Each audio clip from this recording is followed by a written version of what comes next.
the same thing when I built my power line. Every time someone ties into it, they gotta pay me.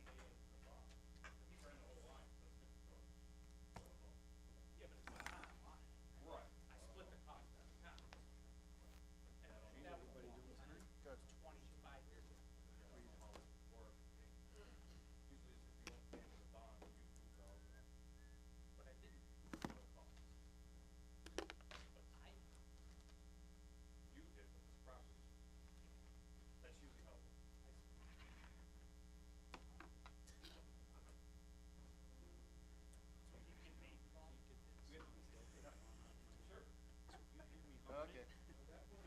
It's just me I'll going just crazy. ignore it, okay.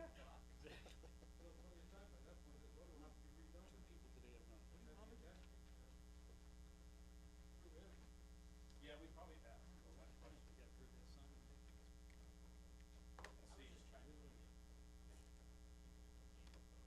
No, it makes sense. It needs to have lateral. We want a lateral on it to do it now. Now, who pays for it? Being that you ran the line, gave it to the town. I don't know. Usually I look at the GIS and say, no, you didn't pay into it. You did cost.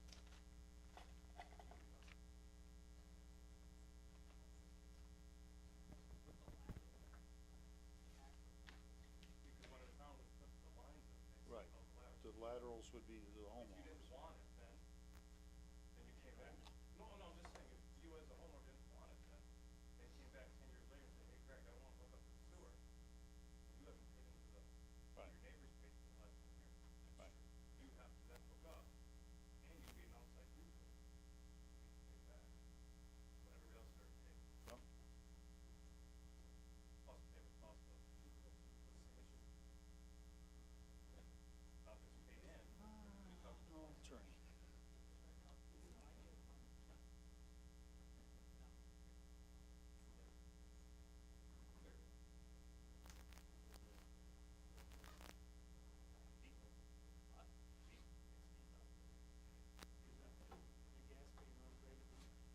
The gas main is there too?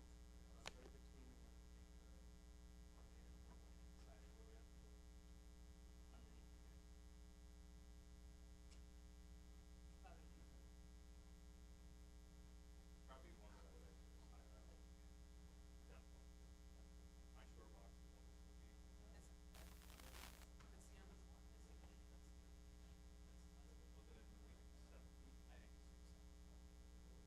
I think you guys don't like anything over 5. All right, it's 5 o'clock. I'd like to welcome everyone to Town of Shenango Town Board meeting, April 2nd. Would you please join me? Pledge allegiance. I pledge allegiance to the flag of the United States of America, to the republic for which it stands, one nation, under God, indivisible, with liberty and justice for all. Thank you.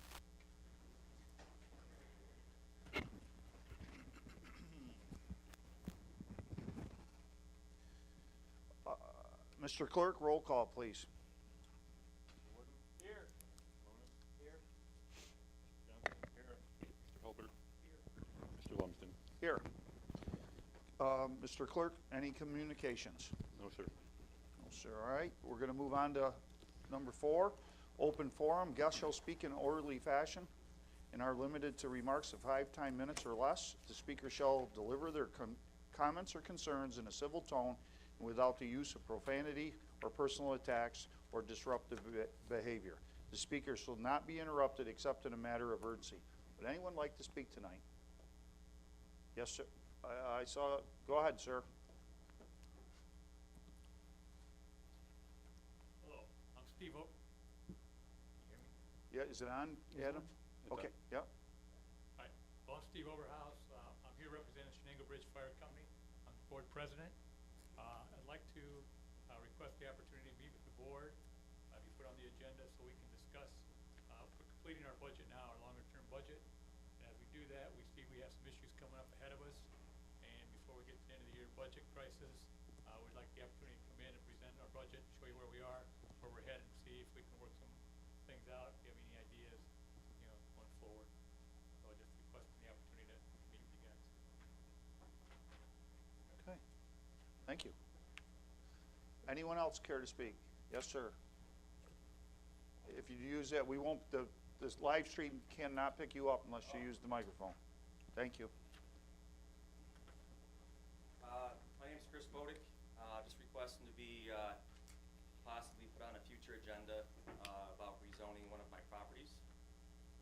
So, that's it. Okay, is that it? Okay, thank you. Thanks. Anyone else care to speak? Yes, sir.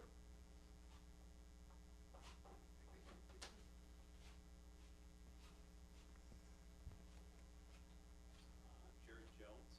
I just wanted to speak in support of the ordinance amendment to adjusting zoning on Front Street. I want to speak at the character reference of Ching Ho, business owner, and former salutatorian at Shenango Valley High School. I graduated with Ching. I worked at Shenango Valley High School. He, I know, has been a successful business owner in New Jersey and Michigan, and I'm happy to see him back here in his hometown, bringing business, and I think he's an asset to the community. I was in conversations at Shenango Valley High School where Ching is offering to start a scholarship at the high school, actually several scholarships. So he is the kind of business owner that I think we would be very pleased to have in our community. Thank you. Anyone else care to speak?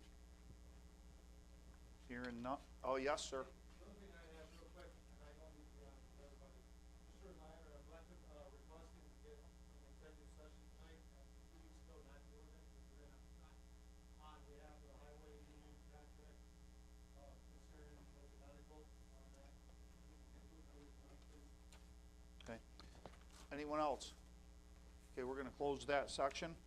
We're gonna move on to old business, the fire contract adjustment regarding overpayment for District 1. Last year, we had overpaid Fire District 1, $26,562.11. We have to, I believe, Nate, correct me where I'm wrong, we can't just take it out of general fund because it's only the people in that district, correct? Right. So, I was just curious what the board wants to do about this. That when we did the budget last year, Lori and Dwayne both talked about making that correction, but it wasn't done. So, that was the overpayment from the mistake of the year before. So, it's never gonna balance out until we fix it. Now, maybe the right thing to do is wait till August and then make the adjustment there to bill it to the taxpayers of that district? So what was the budget number that they submitted and that the town approved in a contract for this year, right? Because the easiest way to do it would just be in the next contract year, whatever they want, you take it, you reduce it by that much money. But we had that conversation this year. And it didn't happen. We chose not to do that. Right, so, The board said it was our mistake, so we didn't do that, but that's keeping the books not correct. was it, and I apologize because I don't remember it, was it an overpayment, like we literally overpaid them more Yes. money than they were supposed to get out of Yes, the the contract? 5 and the 7 were transposed. Okay, well then they should just pay it back. I mean, that was clearly a clerical error. They don't have any right to keep it. But we had this conversation at budget time, and the board chose not to do that. But No, Well, well- I don't know as if we chose not to do it. We chose not to do anything at that time to adjust the budget process. Okay, The error is still what I was expecting to have the conversation about. okay, So I would, with this, I would expect, Mike, there'd be options from you letting us know what we have available to do. available what? We What- can't just take it out of general fund, I That- believe. No, but what are the options?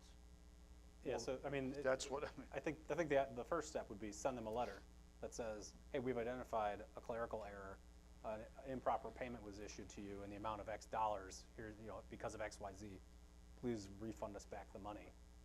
That's the first step. I mean, so if they just give you back the money because it's clearly an error, that's all you need to do.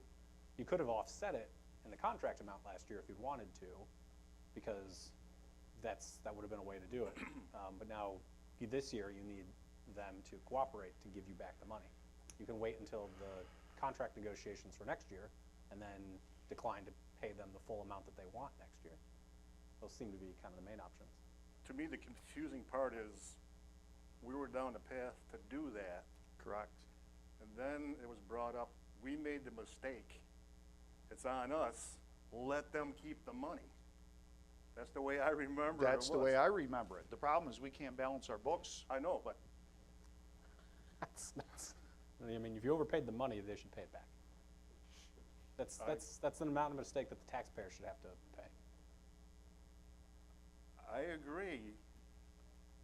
But it was brought up like, we made the mistake, we're the bad guys in this. Let them keep it. And that's where it was left. Correct. I don't know if we voted on that or not, but it was left, okay, just let them keep it. I don't know if I was right with it or anybody else was, but we just left it like that. And that's the way I remember it too, and that's the way it was done. But without a mechanism to balance. To balance it, because I think, I'll just speak for myself, I was thinking, okay, we can take it out of general, and then, but you can't, because only the users in that district pay for it, not the general fund. So, are we agreeing now that they're gonna have to pay it back? Is that amongst us, or is? Unless there's another option you want to explore. There doesn't sound like there's another mechanism From to balance. what I remember during budget time, they were asking for a very large amount of Correct. increase.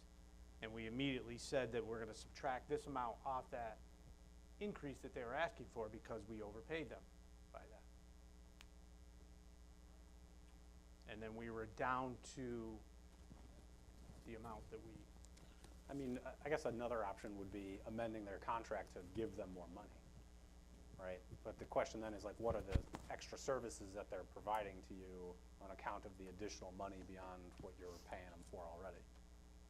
And, I mean, if Kevin's recollection is correct, and I just don't remember 7 months ago or whatever it was. I just remember going line for line, when we were going line for line in the budget, when we came to the Fire Department Protection District 1, I believe. Yeah, it's one.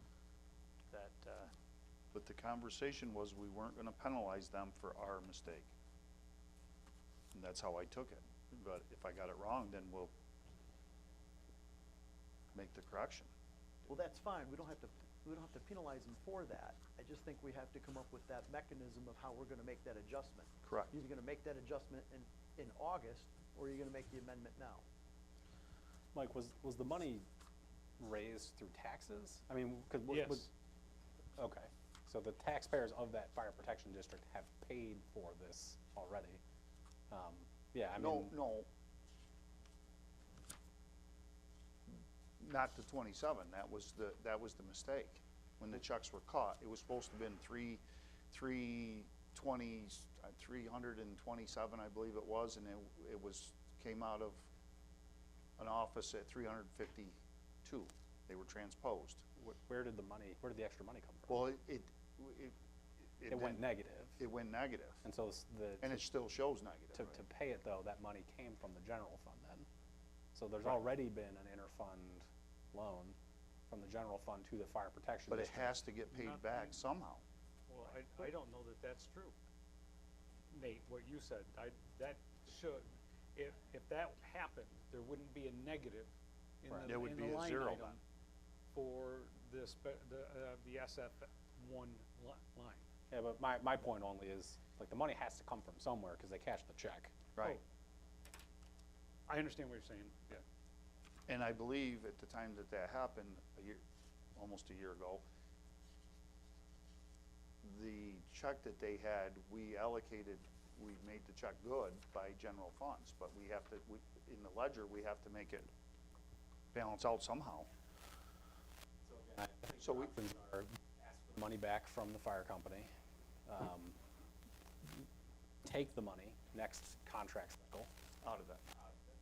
or adjust their contract upwards to give them more money. Now, the money to give them more money has to come from the taxpayers of that fire protection district.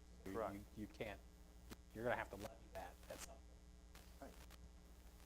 if you choose to If do that. if they give it back, we don't. Right.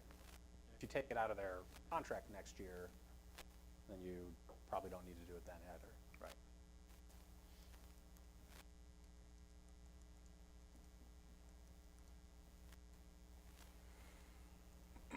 So their budget is funded out of the levy from that district. And we're saying that the difference had to have come out of the general fund, because obviously. It did, money's because they fungible. cashed the checks, you know? Right. So the simplest way is just have them pay it back? It's the cleanest. That's the cleanest way, yeah. Need a motion for that? You can make a motion to have. You can ask. For me to write a letter to them and ask for it. I make Right. a motion for that. I'll second. Discussion. Kevin? I have none. Okay, I didn't hear it. None, Mike. Okay. Mr. Clerk, roll call, please. Mr. Warden? Aye. Mr. Simonis? Aye. Mr. Johnson? Aye. Mr. Hulbert? Aye. Mr. Lumsden? Aye. Okay, moving on, we're gonna go to 5.2, highway salt storage discussion. Juris Dante Design and Planning, salt storage grant writer memo. Darren? Or does anyone have any questions about that? I'm sorry. From the board.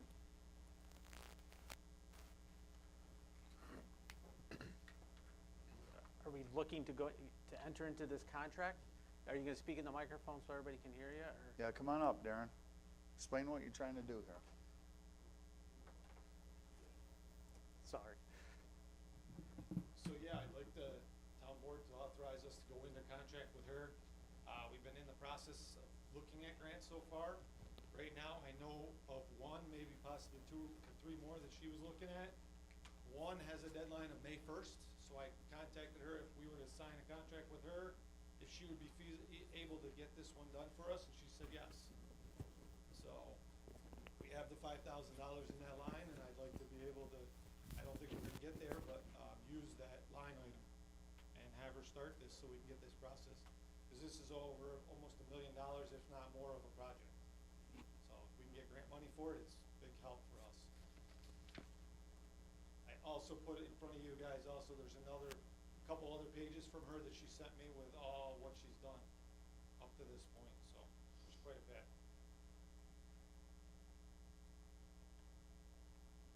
Darren, what is her fee? I'm not seeing that. So it's $1,000 upfront to go look for things, get everything going, and then it's, I believe it's $55 an hour. But she's aware of the limit already of the 5,000 that we have in there right now. But we could cap it if we needed to before that, but. The hourly thing is, it's hard to tell because we don't know how long it's gonna take her to write those grants until she finds them. Do you have a cap? I mean, you're saying Well, we have 50. $5,000 in a budget line right now, so I would say we Okay, would use that. but that's all you're, And okay. then if it was more, obviously, we got somewhere there. You think that's, She thought that was plenty for me, for us. for okay. this. Questions? Darren, what are the prospective grants that you're gonna go after, and how much are the grants for? And what is the overall cost of the project, total project cost for this that you're trying to offset? So the the last cost that I got for this facility, for this building, from doing everything, is just under $1 million. But it could go up, cause it has to go to bid, it has to do all that stuff. The grant that I have that I've ran into and talked to them, is through DEC. They have one, and it's, a 75-25, so it's 75 them, 25 our coverage. If we got that, that's the one I know that the deadline's May 1st. There's also extra ones out there that we can get through Joe Angelino, the Assemblyman, through the senators that she was looking towards. It's where she was getting her monies. So that's all I know on those. But the 75-25, that's a percentage split? What is the, right? Yes. What's the cap on Yeah, the there's- grant? What's the cap? There must be. I mean, is it a $2,000 grant? We don't know what the grants are gonna be. They could go full line. She said she's been getting full grants for every, full project. So So it could be $1 million, we could have 250, they have 750 of it. And I think that's part of her upfront Right, that's exploration to that's- see what's available. Yes, that's the upfront cost, is $1,000 to see what's available for us. And is the way that I see the fee, the hour breakout on this, that the grant research, including the deliverable, that's $1,000, that's lump sum, that's done. Yes, So the grant writing and administration, yes. that's something we don't have to authorize tonight. Because that's, the way that I read that is that'll be provided for each application after she finds them, whether or not we decide to go forward with them. Yeah, the only So- concern I am, because I know that we have a deadline of the May 1st that I found this one, we need to get her going with that, at least authorize her to go start doing them, because On that there's particular that one grant, already that yeah. I know of. I don't know how to approve that or authorize that without, because this says that she'll give an estimate for that. The $1,000 is in here, which I don't have any problem with, and I don't have any problem with the $55 an hour issue for the grant research or I'm sorry, for the grant writing and administration. That's a reasonable hourly rate for that. It's just the way that this is worded from her, or from this firm, is that that's a separate issue. There's two things to authorize here. Right. So there'd be estimates for each application. It may only be one, we don't know what's out there, it may Right. be none, and she's just gonna do the one at $55, or as many as she can. I mean, up to our limit of Is, what we have in our. is that what we're looking to do, is to go after as many as possible, or are we gonna make a selection on which ones would be? Well, the one, literally the Worthwhile. one that I just found, that we just heard about, that I know of, is 75-25 is that one. I just found out about that on like Friday afternoon, so Right. I just started looking into it with a deadline of May 1st. Told her about it this week, she was looking into it for us as we speak, just so she had some ideas, what she had with that, so she had some background on it. And, cause I've been working on that one, a little, to find information. Other than that, we're gonna go have as many as we can, because if we gotta do 75-25, maybe another one's gonna offset 25%. The one from the governor, I don't know if they're even gonna have money there, we don't know, those are the ones that they don't, but. that Darren, would offset. this is 100% expansion, it's not a replacement of the current It's salt 100% stores? replacement of what's up there. It's a replacement. Of what's up there. Because we right now are pretty much at the point where Yeah. if they walked into us and said, hey, we don't have the proper storage because all our stuff's outside, right? Some of it's outside right now. And we have septics and wells and water that goes to the river now.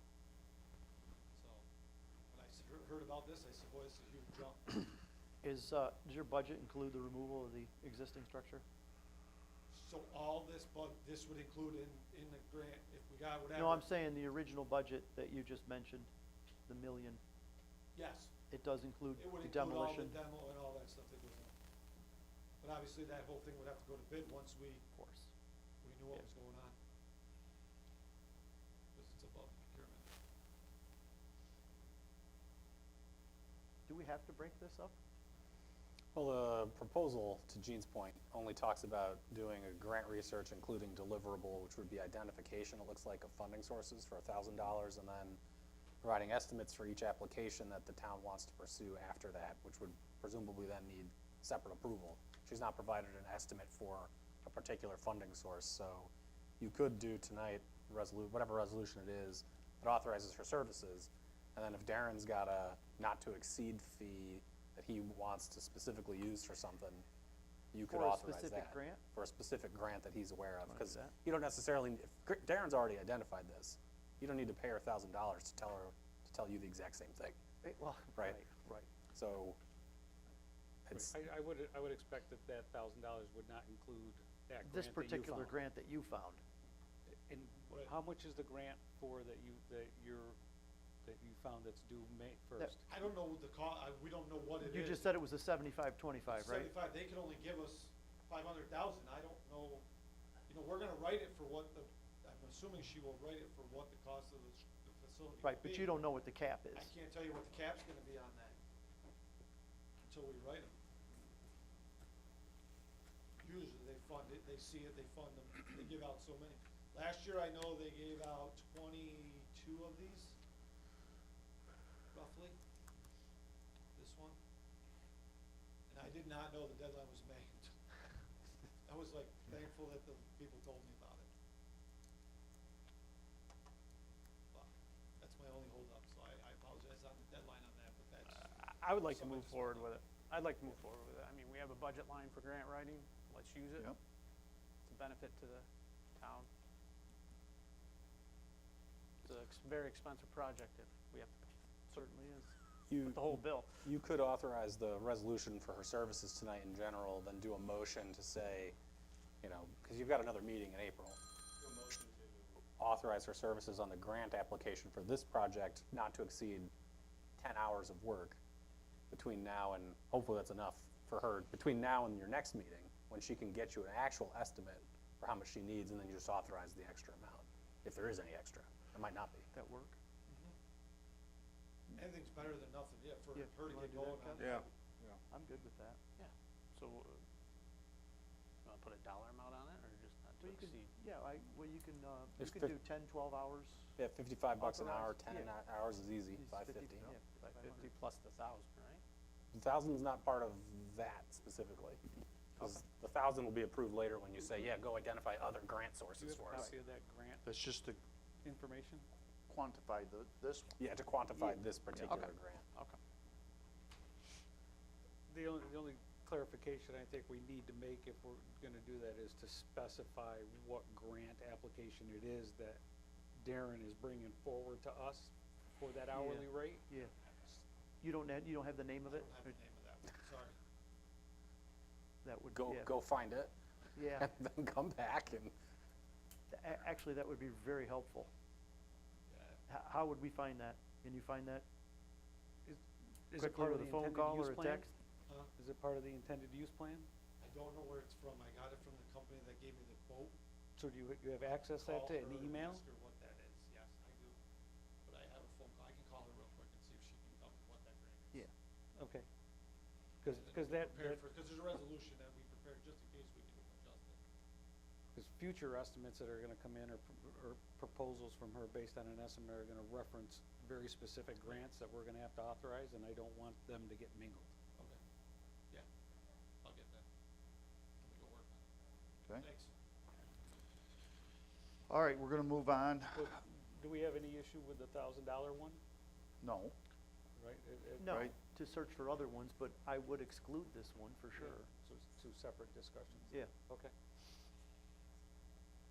did you wanna do that, Gene?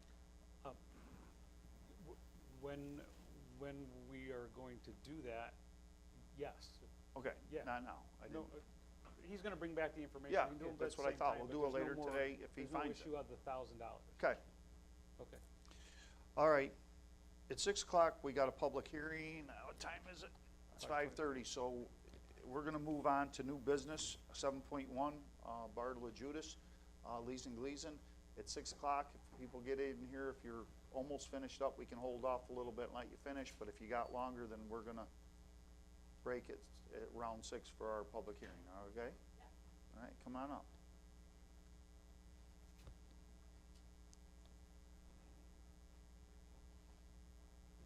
Hey everyone, so I'm here today to go through the seeker part 1 for the.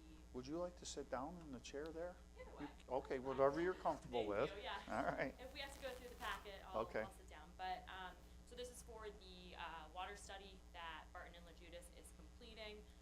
We're hoping to get this listed on the 2026 IUP, which has a deadline of May 30th. In addition to that, we're hoping to apply for the WIA grant for this. The WIA grant, deadline has still not been announced, but based on last year, that grant deadline was the same date as the IUP. So right now, we're moving along as if that is the deadline for that WIA grant. And with that WIA grant, we need to complete seeker part 1, which I provided to the board, or I believe it was provided to the board via Greg Burden on March 18th.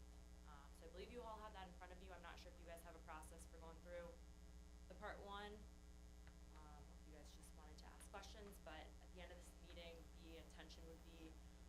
the town declare their intent to be lead agency, have Supervisor Lumsden sign page 13 of the Part 1, and then B&L will begin the coordinator review process, which is a 30-day process where we notify any interested and involved parties of this potential project, give them time to comment before we complete the parts 2 and 3. Any questions? I do not. I didn't hear you, Gene. I didn't have any, I didn't say Oh, anything. who said not? I said I do not. Oh, okay, thank you. Good? No, good. What's the timeline on having to go through this? Because eventually we've got to answer all these things and actually tick off every box. So does that have to be done tonight? No, we're planning on reviewing and declaring negative declaration at the next meeting, I believe. I believe we were actually going to wait, Oh. and Nathan, correct me if I'm wrong, but you had wanted to do the two. Oh, that's right. 2B. Mid-May. Yeah, I think Right. actually we were gonna have, so we're preparing the preliminary engineering report, which Right. with a goal to have that completed and on file at the town on May 14th. At that meeting, we will then call a public hearing to hold the 202B hearing, as well as, bond resolution for the, I have the May 28th meeting on here. Yep, Gene, page 2 of the Barton and LaJudas letter has the tentative timeline in there for our immediate actions. So it would be that May 28th meeting that we would have the longer Page 2, you seeker said? review. You see it? Yeah. Yep. The next page down. Yeah, I'm trying to get there. So the only action we have to take tonight is to Yep, so give the authorization for me to sign her so she can continue, correct? and to declare intent to be lead agency. So they're both resolutions later on. Okay. Any questions? None? I have none. I have none. Everyone good? Awesome, and do I need to request to be on those agendas then? If so, could I do that now, or should I be coming back to future meetings? For the May date?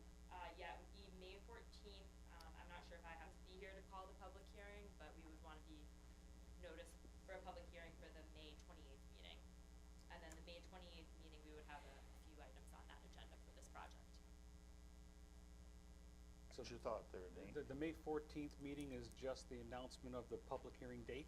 Yeah, resolution to call for the public Right. hearing. That's I, the call. I don't think that you would need to be here for that, but Well, the only caveat might be, that's when the final report is gonna be submitted. And the question would be whether you guys have questions for Leeson about the report.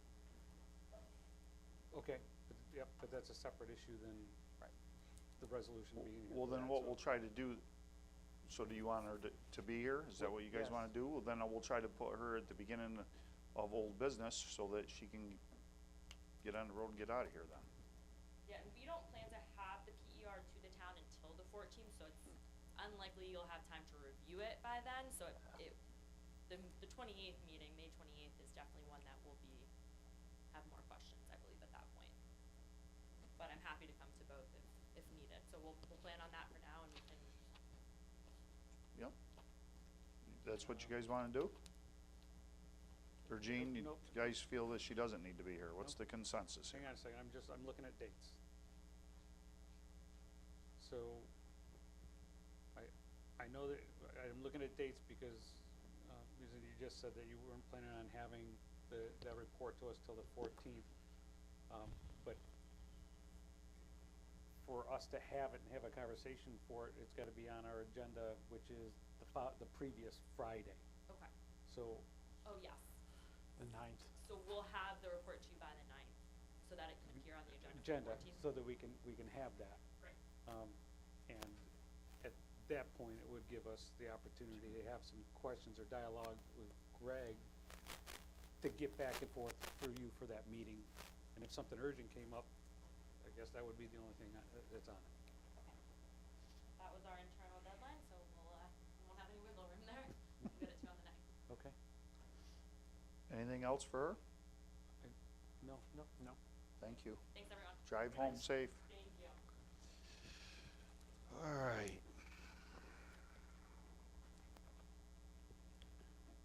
Okay, so we'll go to 7.2, The server warranty expires for Pyramid. Joey sent out everything. It's gonna expire. What do you guys wanna do with that? I gotta get out of there. It's the same product, it's just either a 1 year or Oh, 2 year? exactly. We Yeah. gotta decide which one, cause it's gonna expire. Do they change much in their ability to change things in years like that, from year to year? My input on that would be that if we're planning on replacing it within the time period, do the 1 year extension and not waste the couple $100 on the 2nd year extension.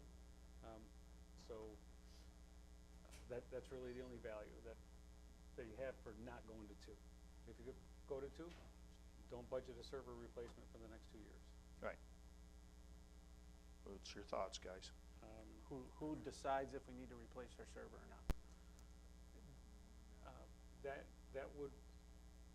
I would expect that would come from the recommendation from Pyramid. And if they're recommending the server extension for the warranty extension, then the equipment is in line with it lasting 2 years. There are some end-of-date issues with server operating systems that are coming up in October of this year. So, For 1 year then? well, I just say that if this server operating system already has the version that is not going to sunset, then we don't have to replace anything, and it doesn't say anything in here. So I have no issue with the 2 year extension.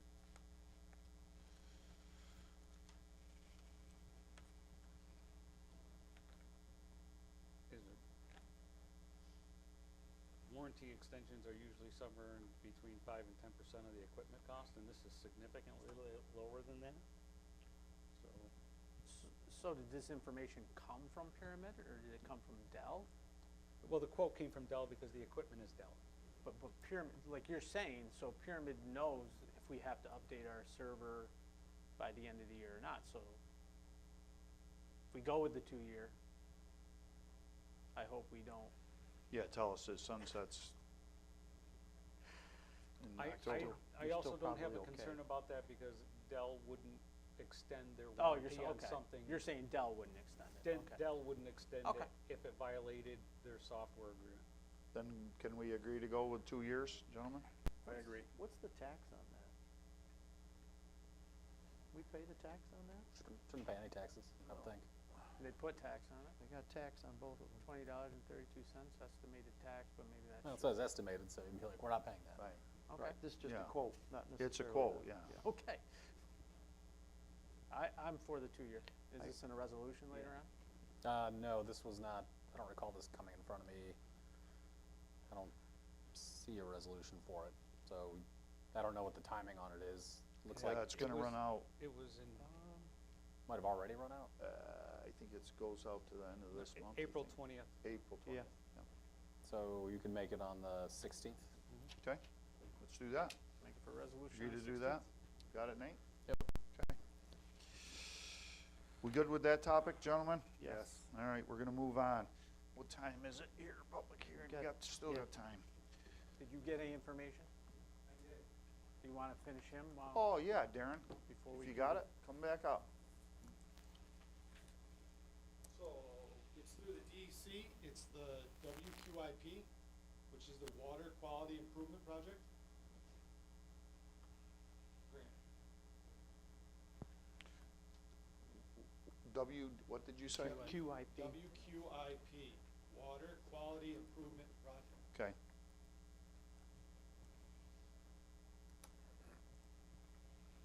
Someone wanna make a motion to do this? What's your thought? Well, there's a resolution later on, correct? The resolution is for the generic services of her firm. I think the motion would be specifically to authorize her services 50? at a cost not to exceed $550 for the QIP. whatever, yeah, WQIP grant WIQP, yep. application due, May 1st, 2025.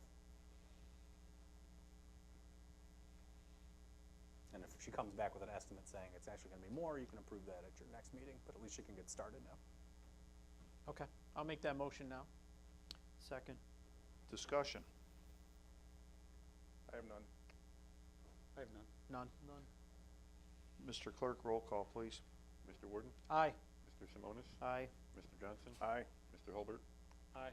Mr. Lumsden? Aye. Thanks, Darren. All right, we're gonna go to department reports, DPW. Greg? I'm gonna tell you the same thing I told Leeson. If we get this, if you run us to 6 o'clock, I'm gonna stop you, all right? Unless you guys got any questions, it's pretty self-explanatory. I mean, we did water work, we did the sewer department, the contract's still going, people are doing work at the plant, we're doing work out in the collection system. Parks department, we clean the sidewalks, we're putting up trees and stuff like that. 9 after-hours call-outs. As you see, the carpet was done in the building, the LED lights should be starting here shortly. The ceiling fans are done in the garage. We did order 2 more, as long as the procurement policy, because 2 in the highway is good, 4 will be better. So, other than that, future board topics, the town is interested in providing internet in Hyder Park for security cameras. The Civic down there wanted to put up cameras to protect the park and the pavilion and stuff, but they needed the internet for it, so they could watch it from home on their phone, so. You said Hyder Park? Hyder.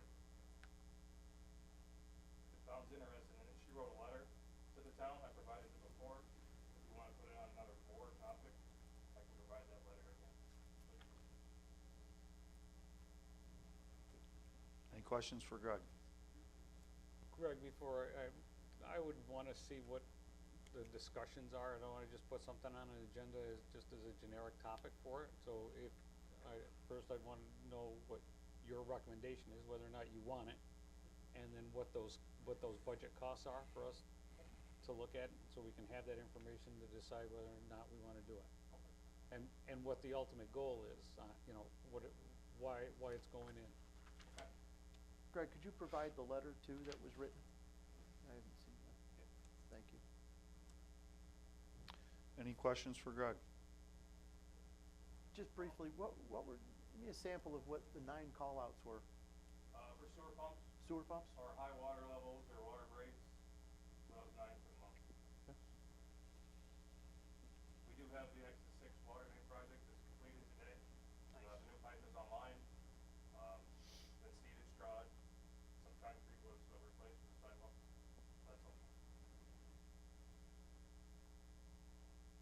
Anything else, gentlemen? Kevin? I have none. Good. None. Gene? None. Okay, anyone opposed to Mr. Burton getting out of here, or you wanna keep him here? Thoughts? I don't see anything else on there for him. I don't either. I'll stay for the best. Oh, you're gonna, oh, I forgot about the vestibule, my apologies. All right, we're gonna move on to that, 8.2, Mr. Alex Erda, same thing goes for you. I may stop you at 6. Briefly, I'm here this week for the vestibule. Greg asked me to sit in for this one. As you all know, you guys got the project put in the paper for formal RFP request. The first time around, we didn't get more than the 1 quote that came in, so we put it back around again. Adam got 2 qualified proposals in, one from Delta, one from Keystone, both here local. I was a little surprised we didn't get a few more. But for whatever reason, we only got those 2. Greg and I reviewed them in detail. We also went through the rubric on the reviews and interviewed both of the applicants for the RFP process. When it came down to it, they were pretty equally matched, line by line. Each of the firms had worked on this place when it was built, so they're both familiar with the facility to some extent. Keystone did the site design and the building design, where Delta did the mechanical, electrical, plumbing, and structural. So they were both qualified as teams to work independently on the vestibule project. It came down to it, after we interviewed them and discussed finances, we assured that they each liked their individual price quotes. We ranked Keystone It's quite a higher. difference, They isn't it? came in substantially lower. We were concerned about that, but they assured us they liked their number. But we have a $60,000 difference between the 2. So, but at the end of it, Keystone was comfortable with their number, and Greg and I both ranked them slightly higher than the Delta package, so we've recommended Keystone be awarded as the design with that. If the board agrees, we would go out to get their contract proposal and then work through it with Nate to get you guys to negotiate it with them. Questions, gentlemen? What's your expectation of the word negotiation? I mean, it's, what is that you're gonna be talking about? I don't know if there's anything to negotiate. Both of them indicated that their projects were lump sum, with the exception of, I think Keystone had one line item that was a not to exceed. So, we expect their numbers to stay the same. Okay. So is it schedule? Even on schedule, I don't see that there were any conflicts or anything. They weren't questioning the time frame that we gave them. They both said that they could meet it. I don't expect any negotiation on anything from Keystone, but the opportunity is there to discuss something that may arise that we weren't aware of. I mean, generally speaking, I know the scope is what's the thing that architects are most concerned about, and Delta is very specific about what is in their scope of work. And I mean, part of it is we don't have the concept completely fleshed out, right? So I wouldn't be surprised if there was some fudge in this is what we're doing, but you know, they both might ask for additional monies as a result of changes beyond whatever limited scope they have identified in here. Right, I understand what you're saying, but that was part of the RFP was these are our goals. We Right. asked them for a price to do that. So I don't have any issue with moving forward with it. It's also respective of the budgets that we had established for the construction and it being, at least the Keystone fee is within a reasonable AE fee structure for that budget for the construction. So I think that kind of validates the numbers that we had originally put in there to begin with. So was there any conversation about that with either firm? We did ask them each, it's kind of, I was a little direct about, hey, if you were told that your number was half the other one, are you concerned about that? And the other one, we asked if you're more than double, are you concerned about that? And both of them said no, they stood by their numbers. And then discussing what's in the scope, Keystone said that they might be thin on their percentages just because they had more involvement in the building in the past. They have knowledge of it, so we're looking at the 10% for typical, maybe 10% of the construction cost for design and maybe 15% for construction phase services. They felt that they were a little low on the percentage side of those things, but we're still comfortable with their numbers. Okay. Gene, the RFP, I think, is just for design, right? So there's construction phase services. Do you want, or does the board want, any construction management services as part of this as well? Or are you gonna rely on Greg to be the, owner's representative, clerk of the works type? I'm open to having that conversation later. And that could be an add-on, know what the design actually looks like. Fine. Yeah, they both definitely provided for that construction phase. I would really, in a future conversation, I would want to get Greg's input on what he has available for, manpower for, experience for, on whether or not we want to ask him to take that on. Right. The involvement of it, how complex is the design actually going to be? So, okay. I'm okay with Keystone. You gonna make a motion for that, I David? make a recommendation, we To have. go them- with Keystone Yes. for the 3750, I lost it here. 37,900. Yep. So I think it'd be a motion to authorize the supervisor to execute a contract with Keystone for the vestibule design services as provided in the RFP and Keystone proposal at a cost not to exceed the $37,900, subject to legal review and approval, because we don't have the actual contracts in front of us tonight.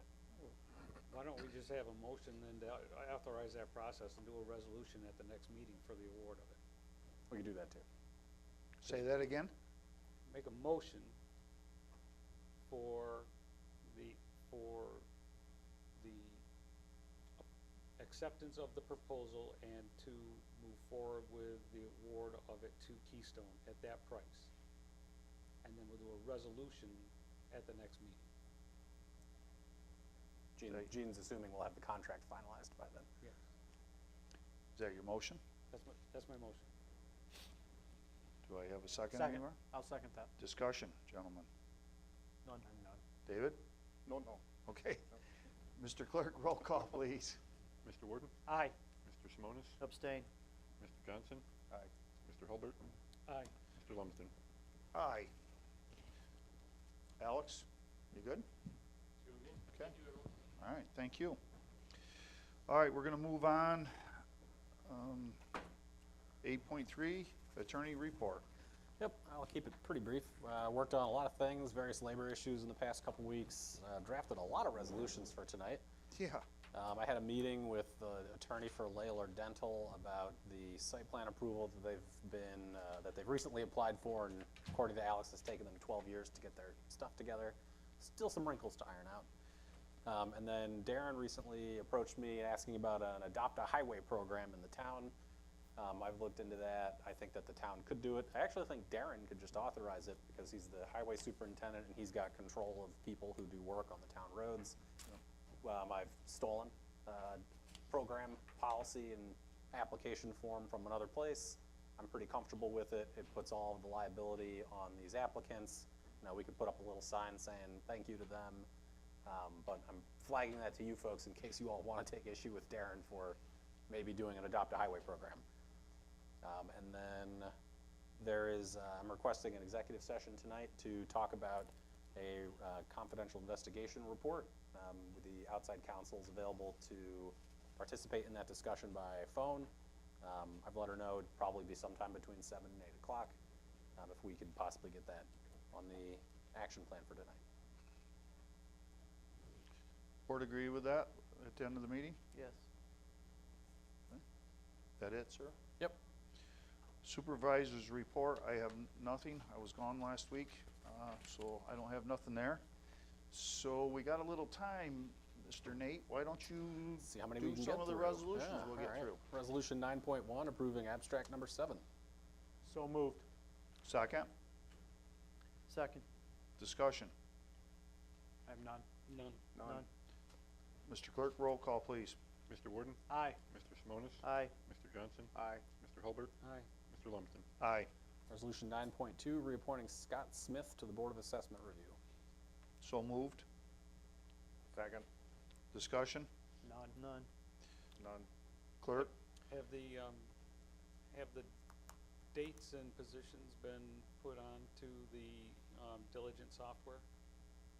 I don't know. I don't know if Jody's done that or not. Okay, I just want to make sure. Mr. Clerk, do you know that? 'Cause that, I asked Jody I need email addresses to make them accounts, and I'm still waiting on those email addresses because they don't have From them? email addresses. I think Jody has them. I asked her a few days ago. but after she gets you the email addresses, then you're putting them on and putting the dates in. Yes, sir. And Yep. terms. Yep. Okay. Any more discussion? Right. Gene? No, I said no. Oh, okay. No. David, good? I'm fine. Mr. Clerk? Mr. Warden? Aye. Mr. Simonis? Aye. Mr. Johnson? Aye. Mr. Hulbert? Aye. Mr. Lumsden? Aye. Resolution 9.3, authorizing Supervisor Lumsden to sign the FEAF Part 1 for the Water Systems Improvement Project. So move. Second. Discussion? None. None. Mr. Clerk? Mr. Warden? Aye. Mr. Simonis? Aye. Mr. Johnson? Aye. Mr. Hulbert? I have a comment. The resolution on this lists Kevin Yu as deputy supervisor, and I'm asking that the record get cleaned up to remove that and make it councilman, Yeah, why is it? Yeah. a council member, Yes. and that, Okay. so, Slipped past me. What's that? It slipped past me. Aye. Mr. Lumsden? Aye. Resolution 9.4, declaring intent to be lead agency for the water project. So moved. Second. Discussion? Gene, this one's got the same one to clean up. Same comment? Yep. but Yep. Yes. Any more discussion? None? None. Mr. Clerk? Mr. Worden? Aye. Mr. Simonis? Aye. Mr. Johnson? Aye. Mr. Hulbert? Aye. Mr. Lumsden? Aye. Resolution 9.5, authorizing the milling and paving of Port Road, Oak Hill Road, and Hand Road, and appropriating fund balance for the same. So move. Second. Discussion? I have none. None. None. Mr. Clerk, roll call, please. Mr. Worden? Aye. Mr. Simonis? Aye. Mr. Johnson? Aye. Mr. Hulbert? Aye. Mr. Lumsden? Aye. Resolution 9.6, authorizing the purchase and installation of a dump box and the transfer of funds for the same. So moved. Second. Discussion? Just with the format on these, the bottom certification form is gone? Yep. In the last two? I've noted that Jody and I are going to work on trying to make this consistent across all of them. I know you've mentioned that before, and she actually noted that we were missing a few. I was like, I know that's one of Gene's pet peeves. We could do it either way, but Gene wants it consistent, so we will endeavor to make sure we're getting that consistency going forward, Gene. It's not an issue with how I want it. I want it to make sure that the resolutions are required to state the voting record. And that's why I want to see it there. Yep. And what I explained to Jody is the minutes of the meeting are the official minutes Record. and record, and Yep. when Adam puts the minutes together, he always has to include the vote. The He doesn't actually vote. need the certification in the minutes. Certification is just for certifying something, which you don't have to do every single time. Certify the minutes. I think we should be consistent. Yeah. I like that. We good? I'm We're good. Mr. Clerk, roll call, please. Mr. Worden? Aye. Mr. Simonis? Aye. Mr. Johnson? Aye. Mr. Hulbert? Aye. Mr. Lumsden? Aye. I believe we're on 9.7, which is a resolution authorizing the hiring of a clerk to justice. So moved. Second. Discussion? None. None. Mr. Hulbert? This is just the hiring, and it was based Correct. on the Yeah. salary Yeah. Correct, it's the discussion? hiring. Okay, nope, I'm familiar with it. Mr. Clerk? Mr. Worden? Aye. Mr. Simonis? Aye. Mr. Johnson? Aye. Mr. Hulbert? Nay. Mr. Lumsden? Aye. And then, sorry, where are we at? 9.8, resolution approving the purchase and installation of playground equipment at Broad Acres Park. So moved. Second. Discussion? I have none. I have none. Mr. Clerk, roll call, please. Mr. Worden? Aye. Mr. Simonis? Aye. Mr. Johnson? Aye. Mr. Hulbert? Aye. Mr. Lumsden? Aye. Resolution 9.9, authorizing grant writing services. So move. Second. Discussion? Think that it's gotta be in there for the dollar amount of which one we're authorizing. But, right, and I'm assuming this one is for the $1,000 for the exploration of the grants. Yep, and that's, if you want to add in $1,000, not to exceed. Not, They're 10 or 12 hours, whatever you put in. No, her proposal is $1,000 to identify grant funding to identify. opportunities. And Right. then she'll give you estimates for everything else. Right. So this one here would just be for the identification of the grants. For $1,000. For $1,000. Yes. If we add that in there, I'm good with it. Yeah, if you want it in, we can add it in. I think we should add it in. Okay. Okay. I think the reason that it's important in that is because the whereas line for that says that it's a grant proposal for grant writing services, and her proposal is separated out into two different scopes of work. Right. So that should almost be for the exploration of the grants with the exception of the WQIP. Yeah. Okay. You gonna change that, Nate? Yeah, I'm just trying to pull it up.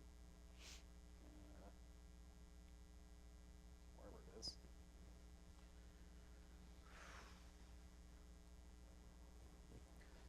Well, I can't find a draft version, so.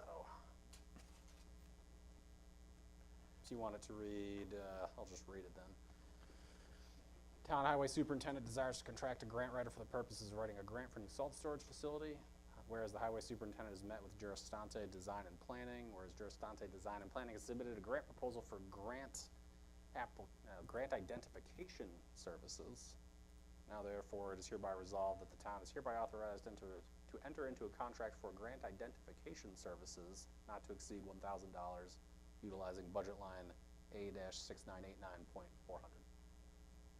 This will take effect immediately. I'm good with that. Somebody make a motion on that already? So moved. Yeah, you can, Oh, you did? Okay. no, we were talking about, Yeah. Did you make a motion? so moved. So moved. Second. Discussion, gentlemen. No more None. from me. No. Mr. Clerk? Mr. Warden? Aye. Mr. Simonis? Aye. Mr. Johnson? Aye. Mr. Hulbert? Aye. Mr. Lumsden? Aye. 9.10. We can't do that, right? The last two can't be done, So, right? Mr. Supervisor, given there's 2 minutes until the public hearing, Okay. we can't do those two, but I do Okay. think it's important to just flag for you folks, the county finally got their 239 review back to us today. I circulated that to you folks an hour or two ago. Yep. And in it, the county has identified that they believe we're improperly segmenting seeker review of both the local law and the specific project application for site plan and special use permit review, which I think people could argue about. But generally, I'd say why argue with the county when we can just put it all together into one? So I would suggest, if that's the course you would like to take, opening the public hearing, taking all the comments, Then leaving it open? keeping the public hearing open until May, when we can either talk to the county and get them to agree with our course of action, or we submit to them the specific project application materials. They already have all of those things because they've been given that application, which includes site-specific detail. The applicant submitted those things in the hope that this would get approved tonight and they could actually get on the planning board meeting coming up here shortly, if the timing happened to work out and you approved it this evening.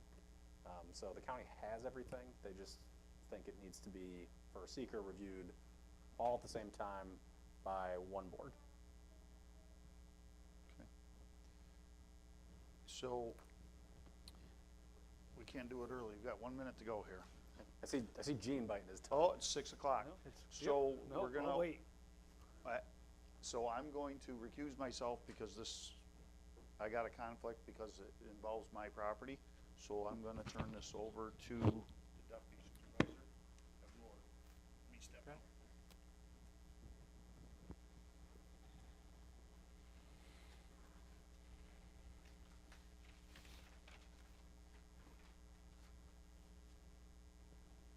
And as Mr. Lumsden steps out, I think it's important to clarify, it involves his property because his property is in the PDDC zone, and the text change to the zoning code would allow his property to be used for a light industrial use. His property is not specifically being asked to be used for a cannabis light industrial use. Just to clarify, in case there were people in the public who were not understanding why he was stepping out. Okay. At this time, we'll open the public hearing for the local law amending the Town of Shenango zoning code to add light industrial uses in the planned development district commercial. Would anybody like to speak? Sure. Yep. Of course.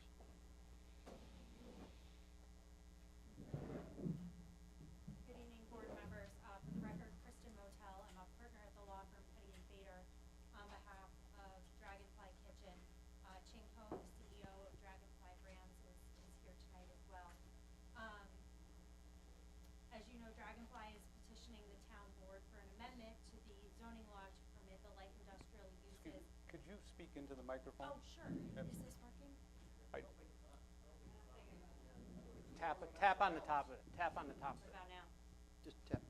Yeah, It's on. Okay. Thank you.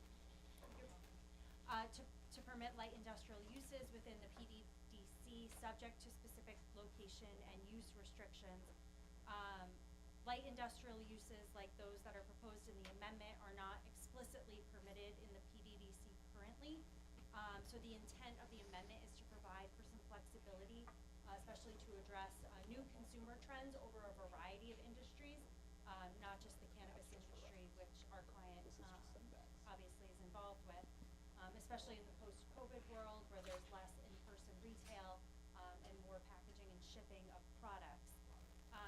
Procedurally, the amendment was referred to the planning board, and we were there in February before them. I believe that they submitted a positive recommendation to this board, recognizing the value of diversifying the types of businesses that are going to be permitted for this amendment in the PDDC. And then specifically procedurally, I just wanted to address something that the county raised that your council brought up to you this evening. This is not a special permit or a site-specific site plan review of the proposed cannabis processing facility at 1245 Front Street. And while segmentation may appear to be something that could be raised, I just want to make a couple of notes. The claim of segmentation is only where review is being skirted. Here, we're proposing that a special permit be required and that the full site plan review be undertaken. And, you know, on behalf of our applicant, who's been through this process and has quite a history at this location, to have to wait and do special permit and site plan review all together without knowing if the zoning amendment is going to be adopted, that's a huge burden on them, and that's a massive undertaking that, you know, they're respectfully, they would like to know if the zoning is going to be amended before they go down that road. I don't believe segmentation is an issue here because we're proposing to have additional review. We also have to address all of the other comments that the county had raised in terms of concerns related to this site specifically. Traffic concerns, fire safety, access issues, all of that's getting flushed out with the planning board during special permit and site plan approval, and to have to hold this up while all of that is being studied seems like it, you know, we would submit that that's not the most efficient way to move forward here. Of course, it's the board's decision, but we would request that the board take action on the zoning amendment, and then we could pursue the site plan and special permit from the planning board. By way of background on the amendments that are being proposed, there is a definition of light industrial use. That definition is narrowly tailored. It really only includes uses for operations like assembly, packaging, storage, it's a legal term, of products that are already prepared or already finished. So we're not proposing to like manufacture something out of just raw, unprocessed goods. Light industrial in the definition means that the product that's being prepared has already been processed. Again, there's significant overlap in the use we're proposing, the light industrial use, and the uses that are already allowed within the PDDC. So for example, there's a UPS store right next to this property, right? But for them directly opening that, shipping to retail, to customers like you and I who can go in and ship, that use wouldn't be permitted under current zone. So really what we're proposing is uses that are already happening in the district. They're just happening as an accessory to an already direct retail use. We're including qualifying criteria for the locations that could have a light industrial use. So those are obviously 1,000 feet from residential zoning districts. I noticed the county had commented on distances to residences themselves. I just want to highlight the residential uses are not currently permitted in the PDDC. So to the extent there is a residential use in the PDDC, the zoning doesn't contemplate that as a permitted use anyway, which is why we proposed the 1,000-foot radius from residential zoning districts. We're also proposing that the lots be adjacent one. That's to accommodate obviously traffic and exclusively focusing on commercial corridors. There's also qualifying criteria for the operations themselves. There's a max floor area that's allowed, so we're not proposing like a Home Depot size building. There's no significant truck traffic and no other off-site disturbances that again are going to be studied during a special permit process. The light industrial use, once, if it were to be approved in this district, any application following that has to go to the planning board for a special permit, in which the site-specific impacts, traffic, noise, all of that is gonna be reviewed extensively. So, we would submit, obviously, the amendments are consistent with the objectives of the PDDC. The comp plan notes that the Route 12 and the Castle Creek areas are appropriate for commercial development. In the comp plan, the residents surveyed think industrial development is preferred over other types of business for expansion of commercial in the town. And this will encourage continued growth along Front Street. Our client's property specifically, it's been vacant for quite some time. We're proposing to reactivate those vacant sites by allowing a diverse mix of uses here. And aside from that and lowering the residential tax burden, businesses like the one that's being proposed on our client's property are gonna provide jobs with full benefits, and then also the community contributions that you heard a speaker mention earlier this evening. So with that, we're happy to take any questions that the board will have, Okay. and we look forward to the public comments. Okay, thank you. Very much.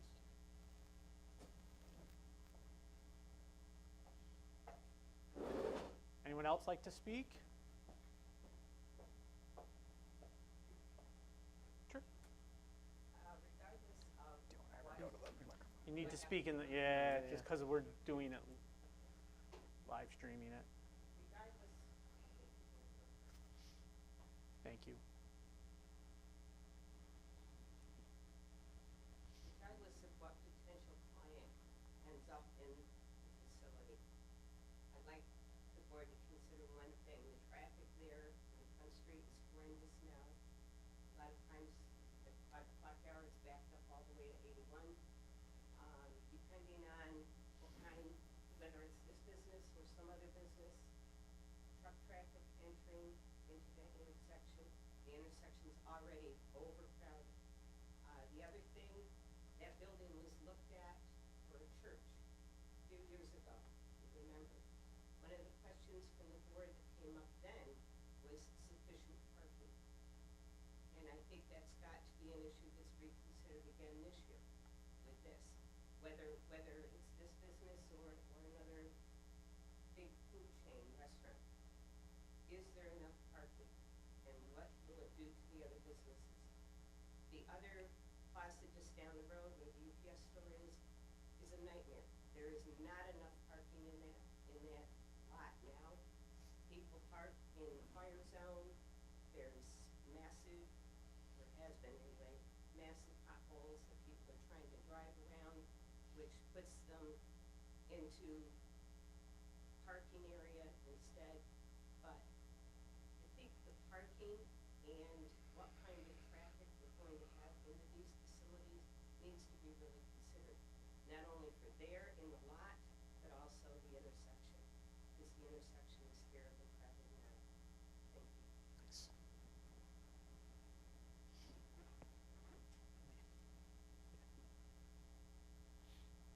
Anybody else like to speak? I just have a question. Did the 239 get reviewed by all of you? The 11 concerns that the county has? I'm sorry? Whatever the county does. If you have a comment, can you come up to the table, please? I'm really done. Okay. No, all right. Just wanted, Anybody else? We're open right now. I have one question referring to her definition. You couldn't hear it very well in the back. A 1,000-yard radius, is that to residences or to residential zone property? Because there's a lot of residences in the ag that would fall within that, but they're not in the residential zone. And I don't know what the answer to that question. Alex? We based it off of the entire, everything, not just residential stuff. Correct. So a residence that exists in the agricultural district is also on that 1,000-foot buffer? No. Okay. You said that wrong. Just the residential zone out there. Like for the very reason Mike recused himself, there are houses right across the street from the PDDC Yeah, our buffering, on East Hills. the buffering was offset off of the residential zones. What would be in yellow on the map, not residential use. It was actually a residential zone parcel. That's what had that buffer. Why would it only have that buffer, not residences in the ag? Okay, I'm done. That was my question. If you want to, do you want to speak to that, or? I can speak at the end, maybe just. Okay, that's fine, that's fine. Somebody else like? So as the neighbor to this hopefully future business, I will say, we have over 400 members at our gym. We are right next door. So we have noticed everything that's gone on. I will say we've gotten very many compliments. They say it's nice to see it finally cleaned up. That building has sat vacant for so long. We've had numerous members come to us with concerns and questions. And I will say the future owners have been super transparent. They have brought us in. They have shown us the precautions they've taken as far as like carbon filtering to make sure no scents get out. They've ensured us that they are not retail, so they will not be having traffic come in. They will maybe have deliveries, but we have space out back that all the trucks deliver to the restaurants that are next to us. So they have gone and made sure that those precautions are there. I will say the plaza does get very busy at lunchtime. We have very many gym members that come in, and we see the traffic come and go. So I do not feel a concern should be about the parking in this specific place. I can't speak on the zoning, however. I do think there is a difference between residential and industrial. But I just will say that they have been super helpful, and they put our members who have been concerned, their minds at ease, and as well as ours. So I just wanted to be there to support that and let you guys know that it's nice to see the change and the facelift that Front Street is getting. Like Northgate Plaza is starting to come around, so it's nice to see that on Front Street. Yes, the traffic is horrific. I will agree. That's why I don't go to Vestal. But being from here and having our business on Front Street, it's just nice to see the change, so. Thank you. Yeah, could speak. I live local in the neighborhood. I also work with the community. I teach yoga. I'm a dietitian. Again, they're making the community a more aesthetic place. Across the street, there's rats, there's smells, there's so many things. So to have somebody come into the community and clean it up is a great thing. The parking, I don't believe is an issue as well, because there's a huge lot out back where the trucks come through, and they can deliver there as well. And it was a restaurant, and they did how many people a day at that time, and they didn't have an issue with parking. It hasn't changed since then. So I am standing next to them as well as supporting them. Okay, thank you.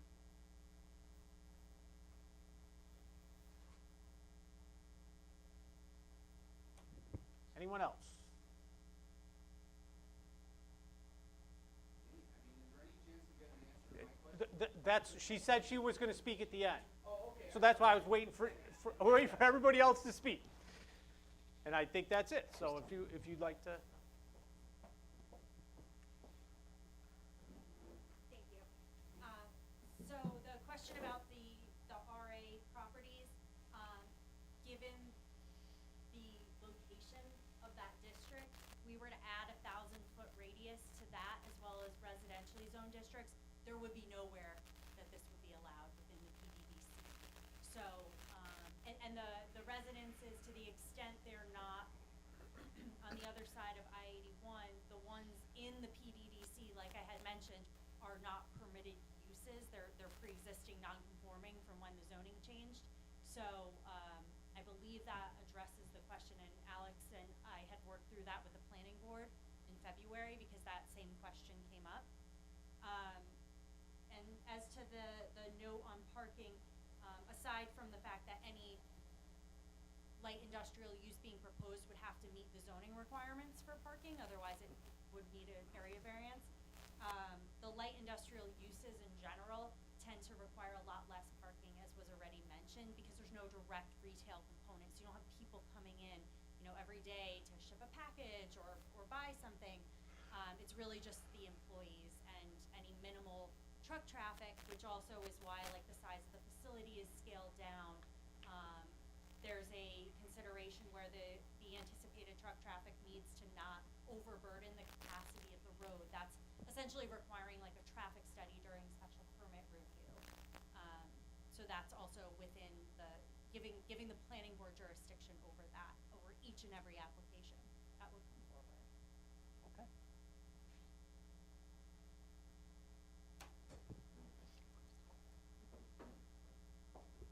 Did you hear that, Frank? Okay. So it can't be a complete zoning restriction change then, if it can't apply to everything in the PDDC, correct? I'm not sure I followed the question. Me neither. Can you phrase that question again? So as she said, which makes perfect sense to me, that the place up by 81, if you put that 1,000-foot restriction, you couldn't do it anyway. So you can't change the definition of the zone across the town if it doesn't work everywhere, right? Are you understand what I'm asking, Gene? I do, but, We're not doing I'm the whole zone. understanding the misunderstanding that you're having with it on the difference between zoning and use. Right. So, just because there's a house on a property in an ag district, it doesn't make it residential.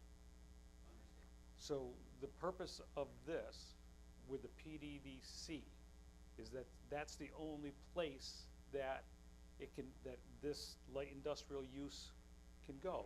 The restriction on that is with the 1,000-foot buffer to isolate it to there. And the 1,000-foot buffer only applies to residences in the residential zone, not ag being used as residential. Just keep in mind the platform from where you've got to think about is zones and use. They're separate issues, and Understood. I yep. just wondered if that had been taken into account. That had been taken into account when the town board reviewed the areas that this was going to be a possible use in. All right. Yep.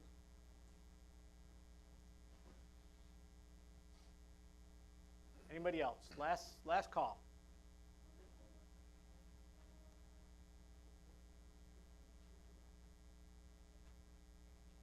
All right. What zones are you talking about? Excuse me? What zone areas are you talking about specifically? The PDDC. Which is where? There's a map right here. Alex, can you show her? You want to look at the, it's laid out on the map here. Do you have a certain area that you're,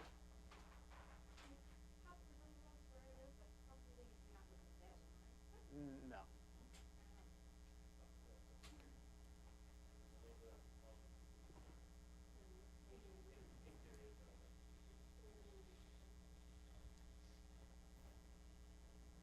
No. The restricted town limit this area, both sides of I-81 property. And a little bit of what we want,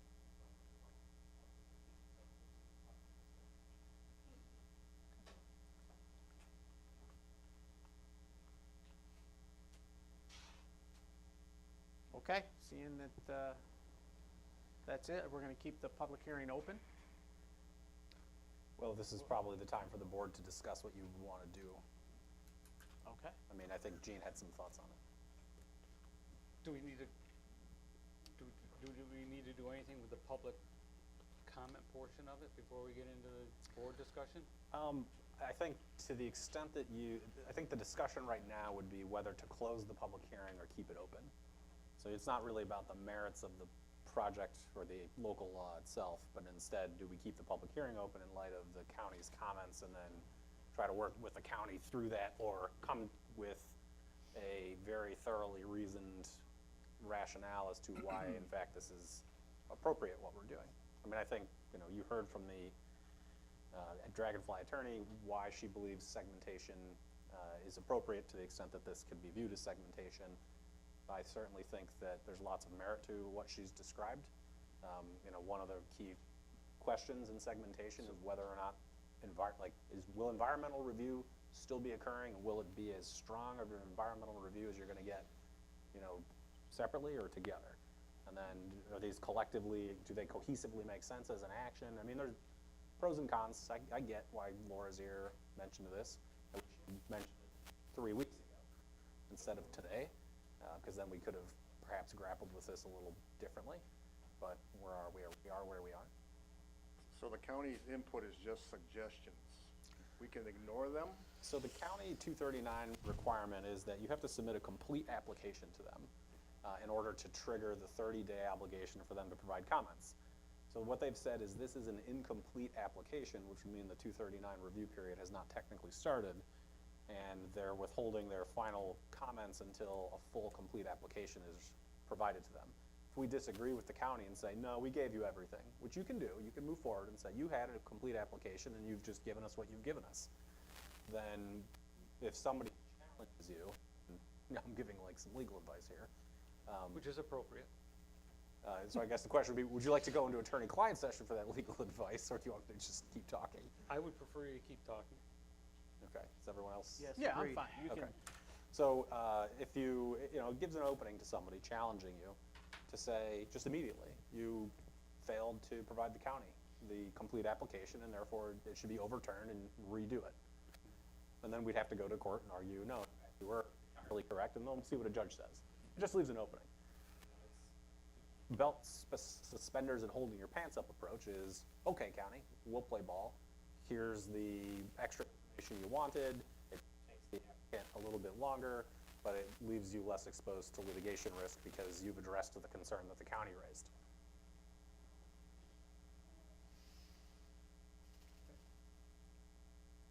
And this, of course, is assuming you approve it. If you deny it, then it's a legislative action, so you have discretion there. But, there's a couple of things that I'm concerned with the letter that came back from the county. And one is that our proposed law was strictly for the addition of light industrial into our zoning. It didn't have anything to do with any particular project. exactly. And the response was, we know we've got these other projects, and we want to see them together. That to me makes the county's letter unresponsive to our ask. So I don't think we owe them anything more than what it is. So I don't believe we gave them an incomplete package to respond on what our local law 239 process was for. I don't have a good understanding on whether or not we should have done, the full EAF or the short form EAF, or what the issue is with that. So what's the basis of their position on that? We did a full EAF for the local law, and Alex and I put together a proposed, responses to all of the Part 2 questions, which hopefully you've had a chance to review. It took us a little bit of time, but we did that because it's type 1 action. The special use site plan review would be an unlisted action, unless it got triggered by something else, but in their particular case, it does appear that it would be an unlisted action. So I think that we complied with what we should have for that. The other part of it, the last part of it that is for the response from the county with it being incomplete. if it had come back with a negative response, we could have moved forward with a supermajority to override that. This is incomplete, and I've never seen an incomplete application come back on a 239, so what is, if we don't follow that, do we still need a supermajority? Nope. No? No, Okay. no, it's basically if we say, no, it is complete, and the county's, unless the county sues you, which I doubt would happen, it would be somebody challenging the local legislative action, saying you failed to comply with the procedure correctly. Our defense would be, yeah, we did. Ignore what the county said, they were wrong. Here's why they were wrong. And then a judge would tell us yes or no, and if we're wrong, then we go back and start it all over again. And again, that's just a potential delay for the review. I mean, it means that there's some additional review that goes on, of course, but it prolongs the process by potentially significantly, which is what lots of people don't necessarily want to do. So taking a little extra time to address the county's issues in the next month, 6 weeks, is typically the better approach. I see this as a really good sneak peek to what is going to happen when the 239 review forward, you know, what the site plan reviews are going to come back, the comments, so it gives that team an advanced sight of what they're going to have to address and make sure they deal with the actual project. But I don't see where this is particular to what our local law is proposing. I agree with you. They combined them where they should be separate. They're trying to take the project and put it in with the local law, and that's why they're saying the special permit needs to be, there's no special permit for the local law. No.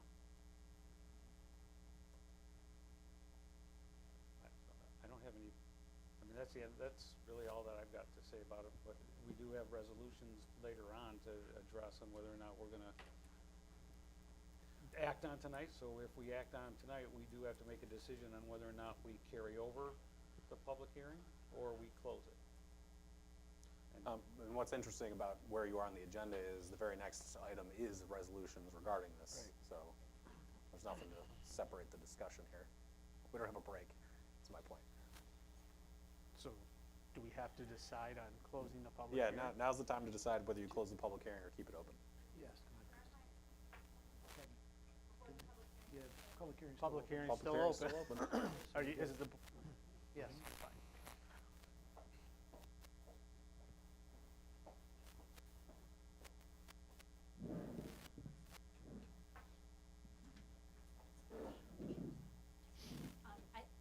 Before the public hearing is closed, I think we would like to reiterate our request that the public hearing be closed and the board take action, given all of the reasons that the board members have already expressed tonight, including the fact that there hasn't been site plan or special permit review commenced at this time, and that is a significant expense given the history of what's happened on this property and how long our client has been pursuing this use and how much capital he's already invested.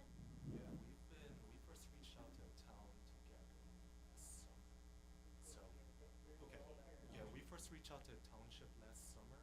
We were licensed over a year ago by the state. And there was a misunderstanding in that we received our occupancy permit. And then, a couple months later, after we completed most of our renovations, the township came back to us and said, hey, there might be a potential zoning issue. So we've been trying to do everything the right way here over the past 6 to 8 months with the township. Now, to the extent where traffic and some of these other studies are done, that will be done during the site plan review process. It is part of the planning board process to lump it together with this. We feel is proper, and my request to the board is from everything that we presented, from what Gene and Kevin has stated, that it makes sense to proceed onward with this. If we keep delaying it, it becomes pretty much an enormous burden, given that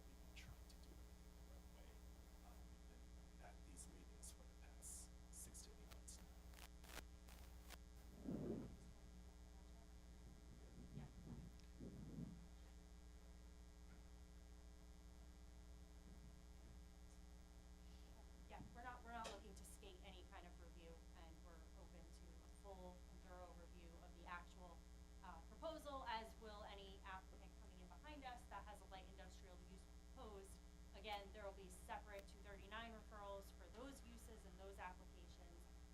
And it was great to see all of the county comments because it gives us a really good indication of what we're gonna have to study before the planning board, and the issues that are gonna be raised, all of which we're, willing to deal with and ready to handle. But at this time, really the only, pending ask is the zone change to allow this to even be a use, to be contemplated on this property and other properties meeting the criteria that's proposed. Thank you. Thank you.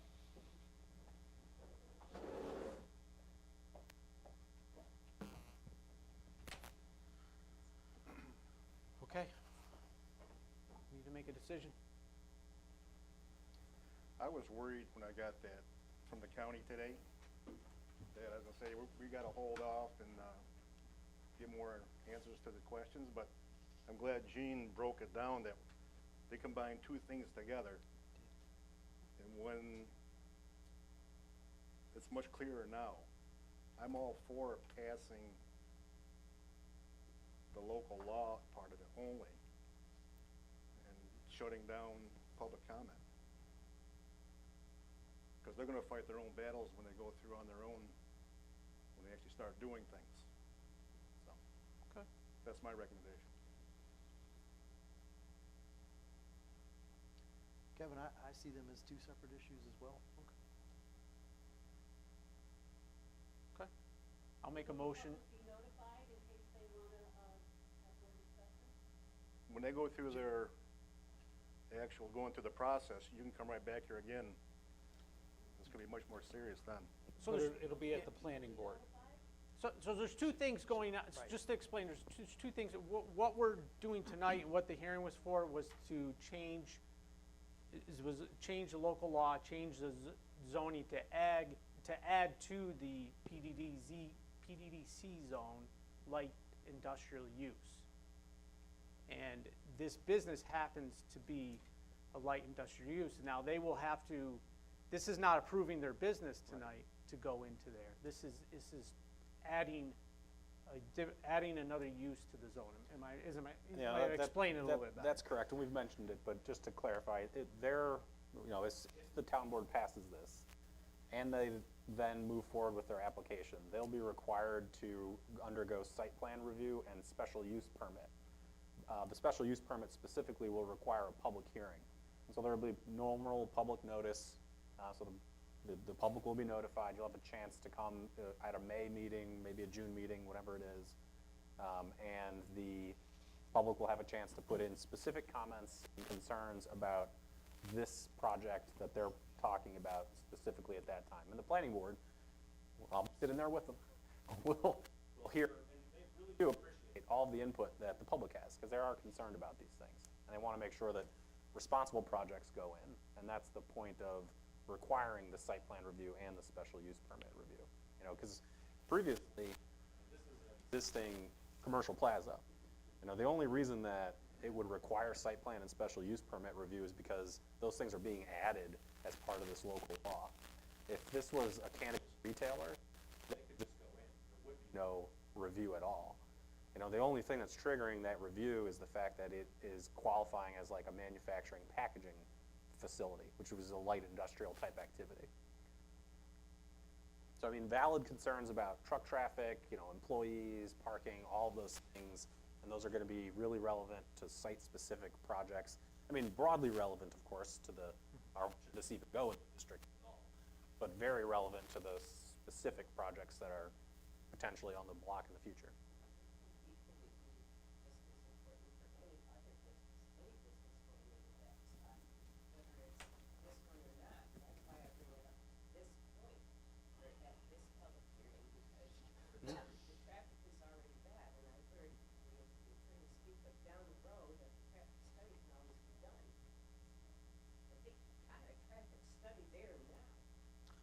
And ma'am, I think that's where, the town board's task is considering the entirety of the PDDC zone in the town. And is this an appropriate use in that? And what you've identified is like that intersection, yeah, that's a busy intersection, right?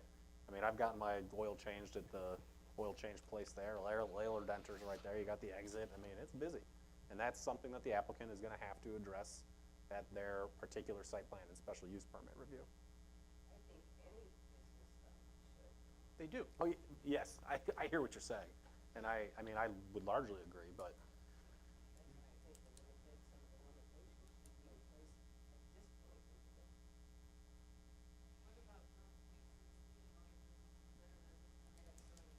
That's different. Okay, we're not gonna have a, yeah, we we can't have a can't. discussion out there, it's either public. Okay. So I said close there- the, Everybody good with the discussion? Yep. The only thing that's really kind of important to me about this issue and the concept of it being about, we haven't gotten any negative feedback from, you know, from the public hearing on this issue. There's been comments about, about the project. What I want to maintain is the integrity of what the intent is going forward, and the notices for the 239 review that will go out for the individual project are gonna go to different places and different people than they were for this public hearing, because we're doing a zone. So the notices are gonna be around for everybody through the zone. I would just wanna make sure that we duplicate or recommend to the planning board that they also notify anybody that would have been notified for this one, because that's how they got their comments, and that's why some of them came here today, because they got it. But I would just like to make that part of, if we close the public hearing, we make that recommendation to the planning board when they hear it, to use the same notice Yeah, I think that's parameters. fair. That'd be beneficial to, beneficial to the whole town. For the people that are here concerned for that. Yeah. Yep. so Adam, can you make sure to let Diane know? sure, yep. Okay.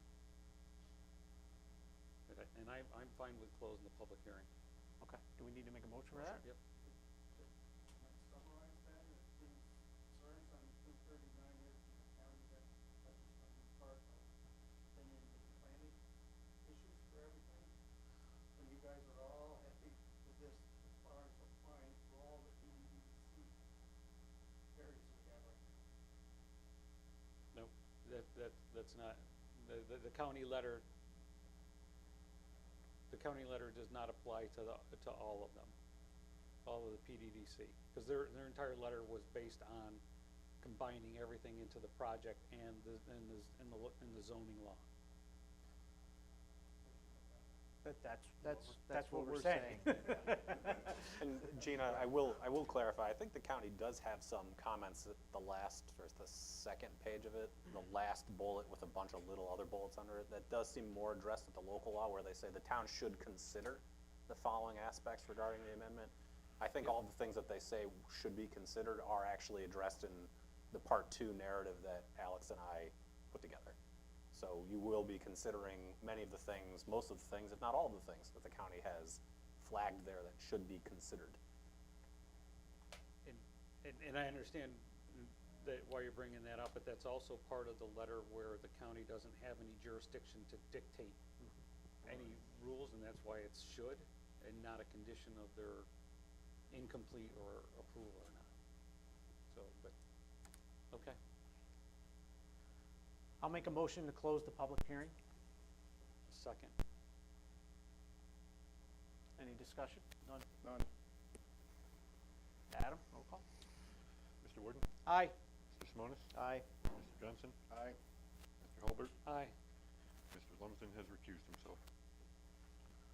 Okay, so now do we, Now back we're to at resol- 9.10 under the resolutions, which is the resolution regarding a determination for seeker light industrial use local law. Prior to considering the resolution, it's incumbent upon the town board to review parts 1 and part 2 of that FEAF, which are in the agenda.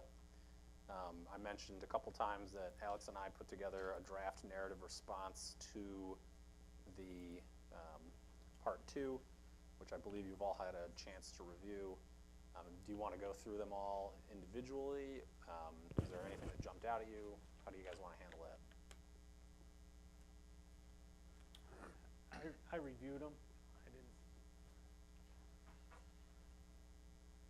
just would like to, I've reviewed the narrative. I would just want to go through the line by line of part 2. Okay. So, I would too, Nate. I think that would be, sounds good. Let me just get my narrative together next to part 2 form. Okay. So, first question for part 2 is impact on land, whether the proposed action may involve construction on or physical alteration of the land surface of the proposed site. The narrative suggested that the answer here should be yes, and then sub-questions were as follows. The proposed action may involve construction on land where depth to water, sorry, I'm just trying to figure out my screens on my window here. I gotta rearrange these things so I'm reading them side to side a little better.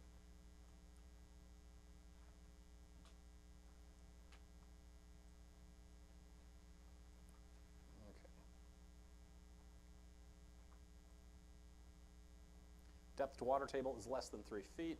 The proposed answer to this was no or small impact may occur. Do you folks agree, disagree? Agree. B was the proposed action may involve construction on slopes of 15% or greater. Again, the answer suggested was no or small impact. agree. Agree. C, the proposed action may involve construction on land where bedrock is exposed or generally within 5 feet of existing ground surface.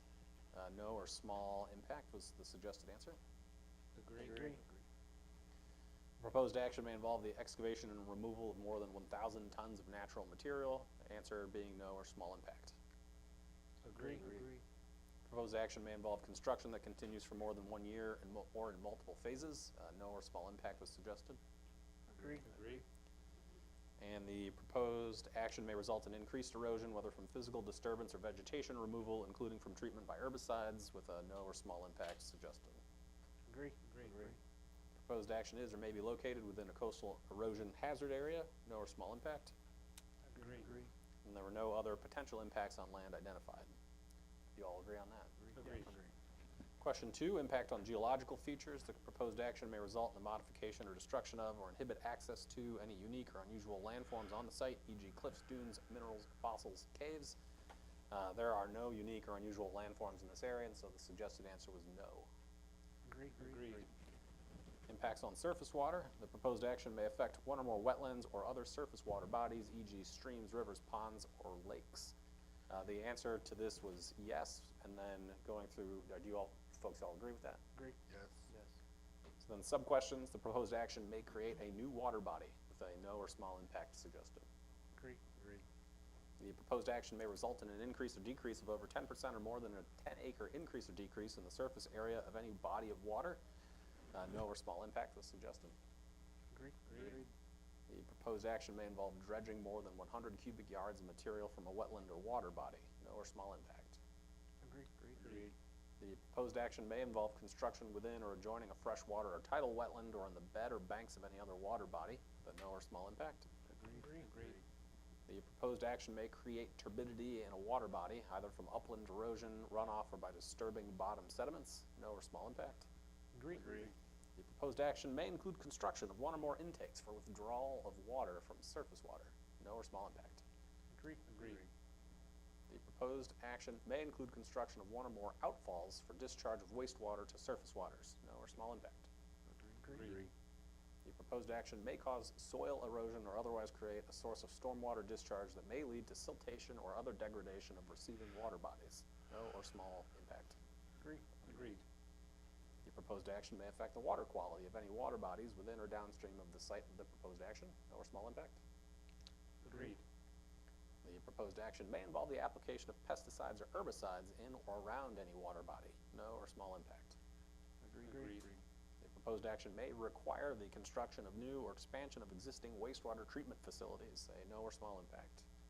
Agree. And then other impacts, none were identified. Everyone agree? Agree.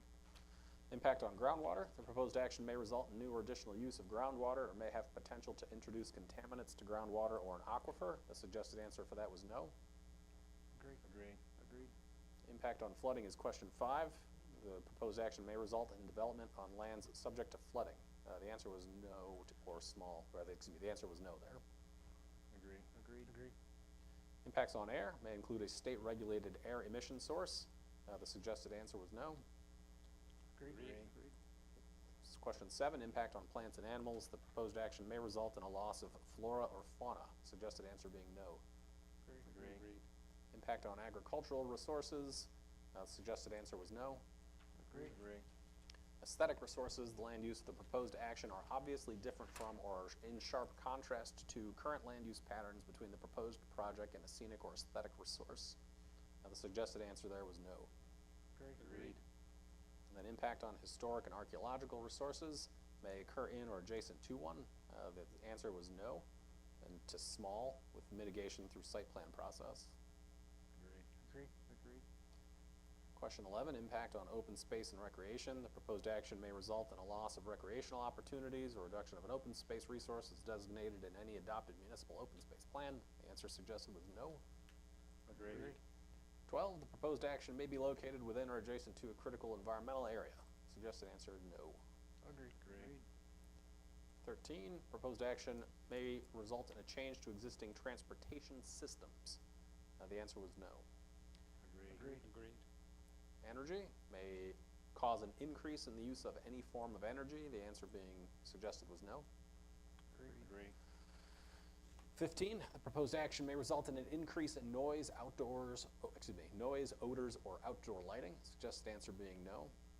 Agreed. Human health may have an impact on human health from exposure to new or existing sources of contaminants. The answer suggested was no. Agreed. And then 17, the proposed action, it's phrased in the negative, is not consistent with adopted land use plans. The suggested answer was no. Agreed. Consistency with community character. The proposed action is, again, it's phrased in the negative, inconsistent with existing community character. The answer suggested was no. Agreed. So, with the town board answering in accordance with all of those particular items, it would be appropriate for the town board to consider Resolution 9.10, which regards a determination of type of action and significance under the State Environmental Quality Review Act for the proposed local law. And I will note that we've also proposed in Part 3 of the seeker a brief explanation as to why the town board answered the way it did in Part 2. That is at the very second to last page of the FEAF, which is on the attachment. It mentions that no question in Part 2 was identified as having a potentially moderate to large impact. While the rezone itself is anticipated to have no direct adverse impacts, a detailed review was conducted concerning the potential impacts for individual future projects. Each of these future projects would be scrutinized under town law and subject to site plan review and special permit by the town's planning board with input from the town attorney and engineer for compliance with town, county, and state laws. Each project would undergo its own seeker review as well. As a result of this project, it is anticipated that future projects will have no or small impacts or undergo significant modification to mitigate potential impacts. And so it would then be appropriate for, if the town board is in agreement, a motion to approve the resolution. So moved. Second. Discussion? I think you need to change my name at the bottom. Change my title. None. I have no further discussion. Okay, roll call. Mr. Warden? Aye. Mr. Simonis? Aye. Mr. Johnson? Aye. Mr. Hulbert? Aye. Mr. Lumsden has recused himself. 11, which is adopting local law number 2, 2012, or 2025. So moved. Second. Any discussion? None. Hearing none. Roll call? Mr. Warden? Aye. Mr. Simonis? Aye. Mr. Johnson? Aye. Mr. Hulbert? Aye. Mr. Lumsden has recused himself. Okay. I'll go get Mike. Yeah, you can bring him back in.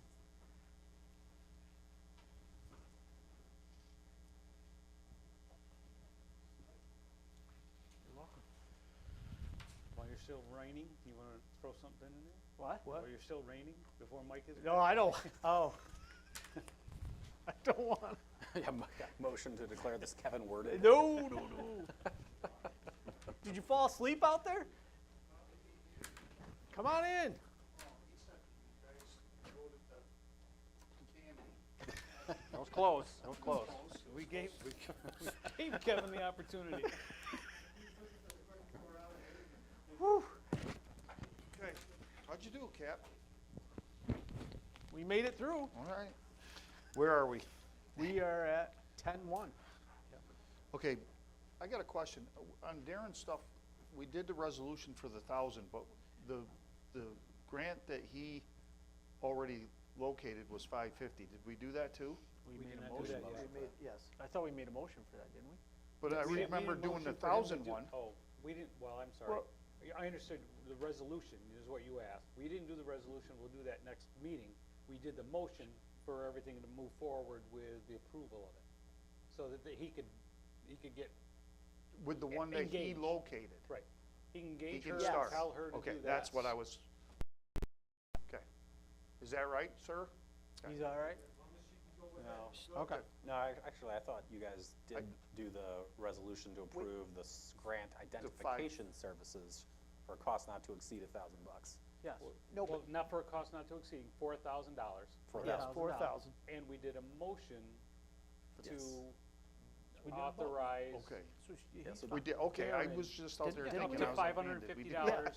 Okay. Didn't we did do a that? motion. And then we were gonna do a discussed it. resolution And we did next the resolution. week. Right, to- I thought we did a motion that. for that. We did a motion.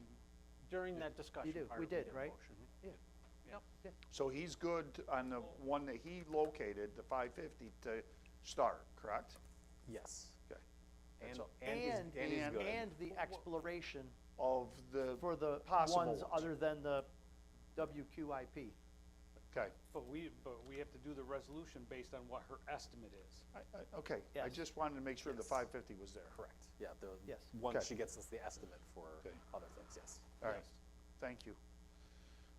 Resolution number, We did Future it all. board topic. you did them all? Yeah, We're we're done. on Future board topic, Kevin's okay. just that efficient. Woo!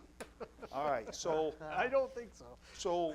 future agenda, we had the Fire District 1 would like to be on the agenda to talk about their budget. Bodek, I wrote down here, Bodek asked to be on a future topic for a zoning change. And Darren, well, no, Darren asked for an executive session, Yes. And I asked for an executive and session. you asked for one too. So, So let's start out with the Bodic zoning. How do we put that on a future agenda? How do we? Well, just like what I did years ago, or even Roxanne just did. They're asking to come speak to us about a zoning change. She did a letter in communications. Right. Well, he just asked, I don't know. No, we need something Yeah, to so- look at. He actually But submitted wouldn't he an do that, application. wouldn't you put him on the agenda? No. No. No, He not- just write a correspondence to the town board saying, this is what I want to do. I want to change the zoning of this property to this, and please consider putting me on an agenda. Yeah, he submitted an application to the Planning planning board, thinking that was the process for getting his property rezoning started. And he had wrote a check and all that, And and they kicked him because they yeah, don't that's do not a the zoning change. Yeah, but who? So he don't submitted an I'm not gonna get application. into I guess he's basically just asking that it be considered as that. Gone through this. If you want him Shouldn't to there be submit a letter. Shouldn't there be a correspondence with a request? Yes. What, You and can what do that. exactly is the request? He Well, I wants think it that's what he was gonna talk to us about on the agenda, not in the public, I don't know. based on the application he submitted to the planning board. My understanding is he would like to rezone it. I think it's PDDC, or is it? Well, that's what I'm asking. Yeah. It is a commercial district. So then we'll tell him to write a letter to the board. Just simple enough. Whatever he Okay. submitted to the planning board, have him Whatever, oh, repackaged. okay. Well, I don't have a problem. It sounds like it's a mistake on our ordinance department taking his application and No, I mean, he showed up, as my understanding, told me, I haven't actually talked to Gavin, I got this from talking with Mike. My understanding is, he showed up, like, and then wanted to do it, and he just went to the wrong place. Right. So the ordinance really said, no, this isn't for us. Oh, okay, okay. Right. You gotta go to the So- town board, he's now come to the town board. Right. So we can get what he already submitted. Correct. If I think it's appropriate to get a letter from him, saying, Right. what do you, like, give us the full detail here. Okay. then I'll tell them that.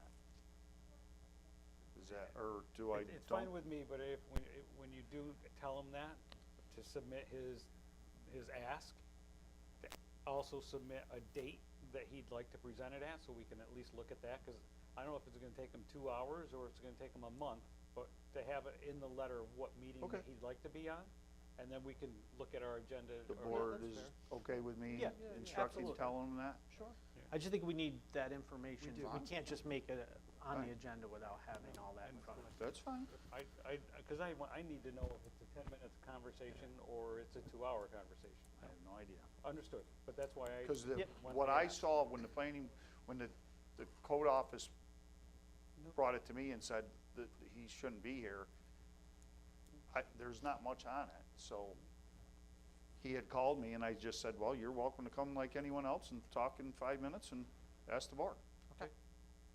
So if the board's okay, I will instruct him to write us an intent letter, is that what you would call it? Or a request. A to request, rezone. okay. All right. What about the fire department, the fire district? I think that I'd could- like the information first. Same So thing. I will tell him to submit all his documentation to the board. Okay.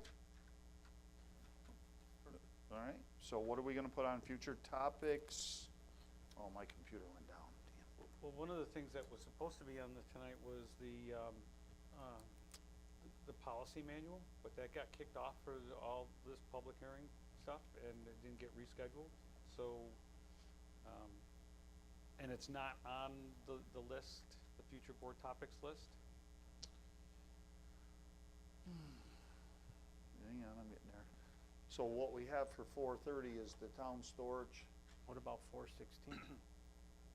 infrastructure, and work rules for guides. So you wanna put your work manual back on there? You're missing a meeting. What, I just pulled it up. This April is 16th. We have a Why don't I meeting have April it? 16th. I think that's where the policy thing got kicked to, is 16, it's not, that actual meeting's not on. Why isn't that coming up? It's That's not what I on. got. Yeah, and I don't know, I'm It got on it. the webpage, what are you on? It's not on there. Oh, The okay. it's not on there. We need to rebuild the 16th. Okay.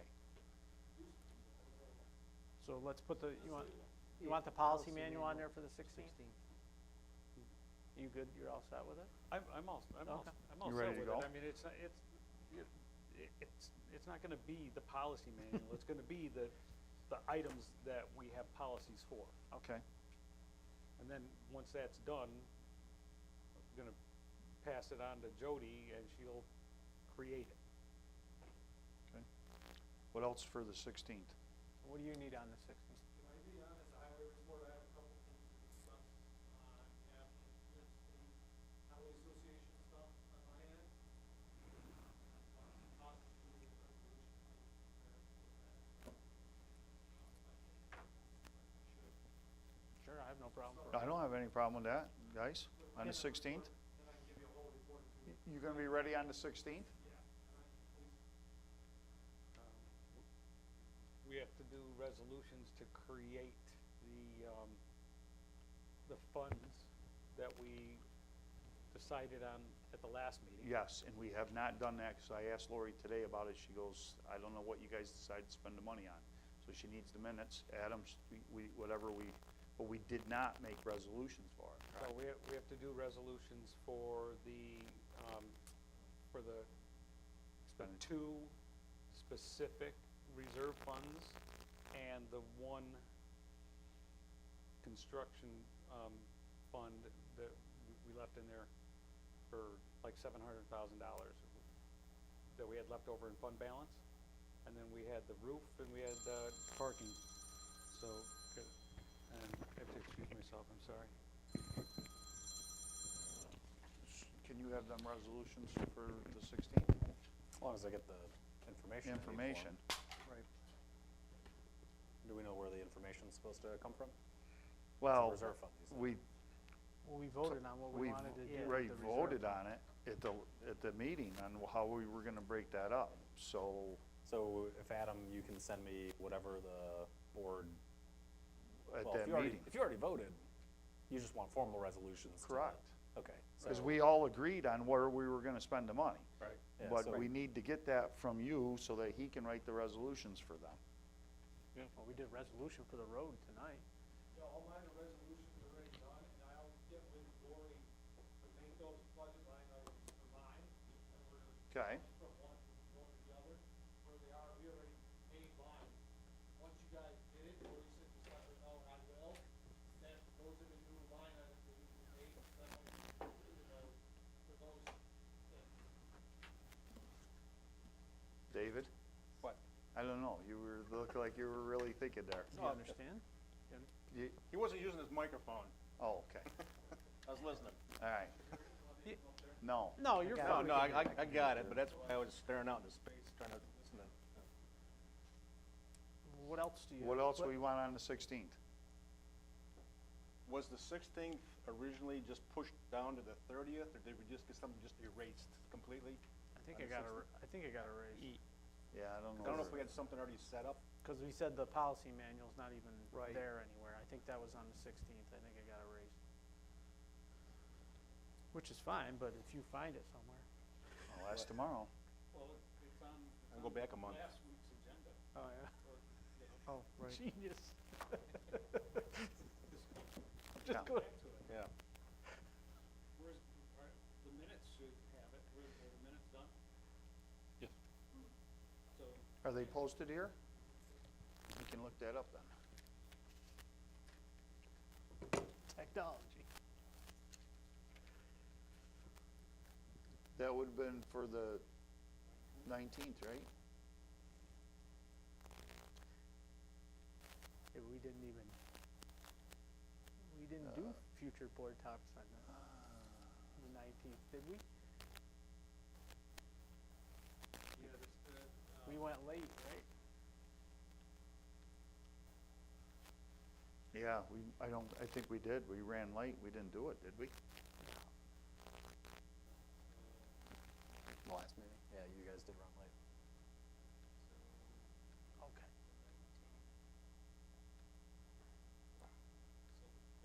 Yeah, I don't see like- we got it. Looks like we got the subjects covered. There's nothing different, so.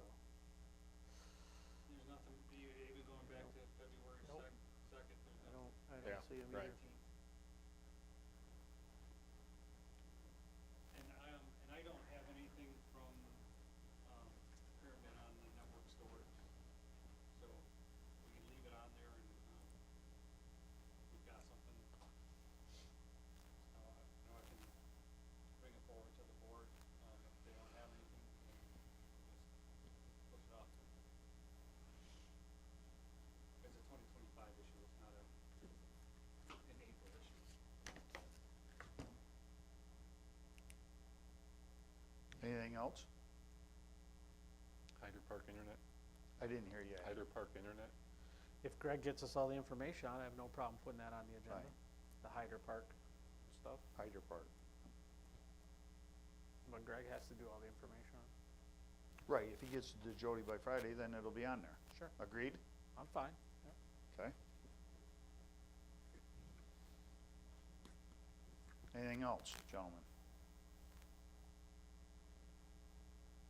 So we got 2 executive sessions. Okay, better get to them. Darren asked for one, and Nate asked for one. I just would not make, I don't wanna make the assumption they're executive session, so do we have the topic? I was just, Yeah, I mentioned it's to discuss the confidential investigation update from special counsel who will be available by telephone. I don't Darren mentioned his was Darren's the health highway union contract. health benefits, The health insurance issue. health insurance issue. health insurance. Is that contract issue? It'd be contract negotiations. So I make a motion to go into Executive session for contract. highway contract highway issues. Contract issues, and for the investigation. Just to, Do one at a time. It can be attorney-client privilege, you could call it that, which technically means it's not a meeting. So, Which is what? which technically means it's not a meeting, so you could have the attorney-client session after everything else is wrapped up Okay. if you want to. Darren, then come back and, Just offering it. I understand. I make a motion to go into executive session for a highway contract issue. Huh? And then we're gonna invite Darren Specifically for the insurance. for the health insurance.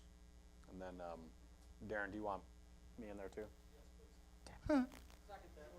Thank you. All right, we're going to be, folks are, hang out. Let's go. Aye. Everybody's going. Huh? Oh, if everyone's leaving, we can do it right here. Are you folks leaving? Do you know? Oh. Oh, Right. right. Okay. I was gonna say, do you know how to turn off the webcam too? Oh, yeah, you got webcam, you got all that stuff. No, that's true. That's true. There is a pause button on it.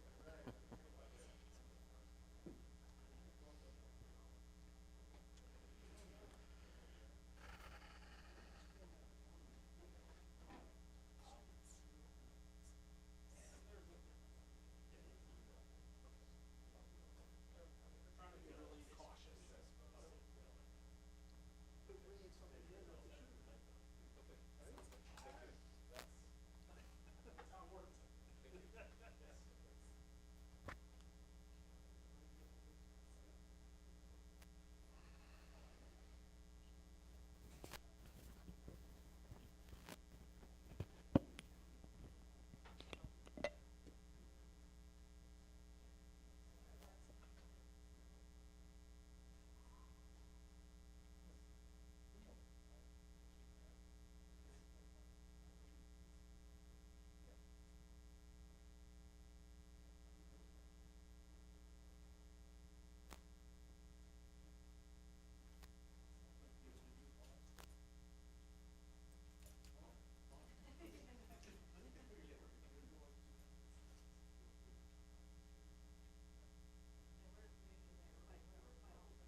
Dental.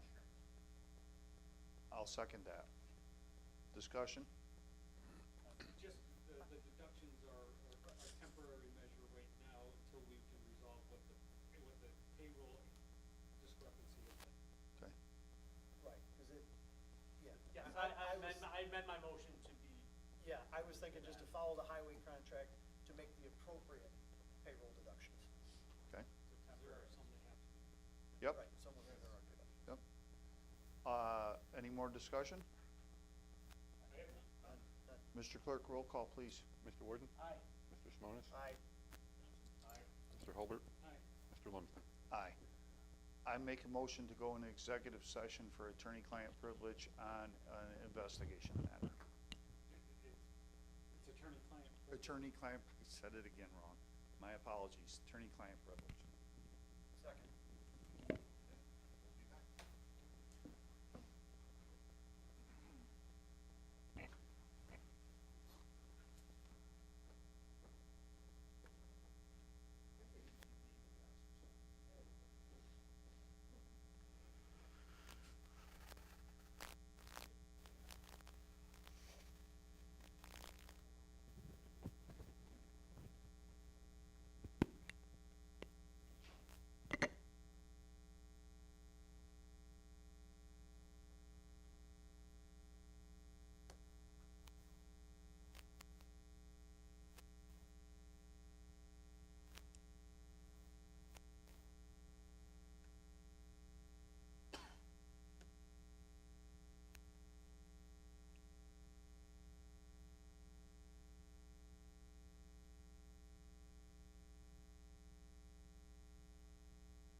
comfortable with it, so people, it's the hardest thing to explain as a boss to a resident when a snowplow hits their car or their car hits our snowplow, whatever happens, that by the way, your insurance is gonna have to cover it, not ours. How that goes. Because unfortunately, in those circumstances, it's an emergency situation, it's different.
second it? It's 7:59. There's no one here to speak. I make a motion to adjourn this meeting. All in favor? Aye. Thank God.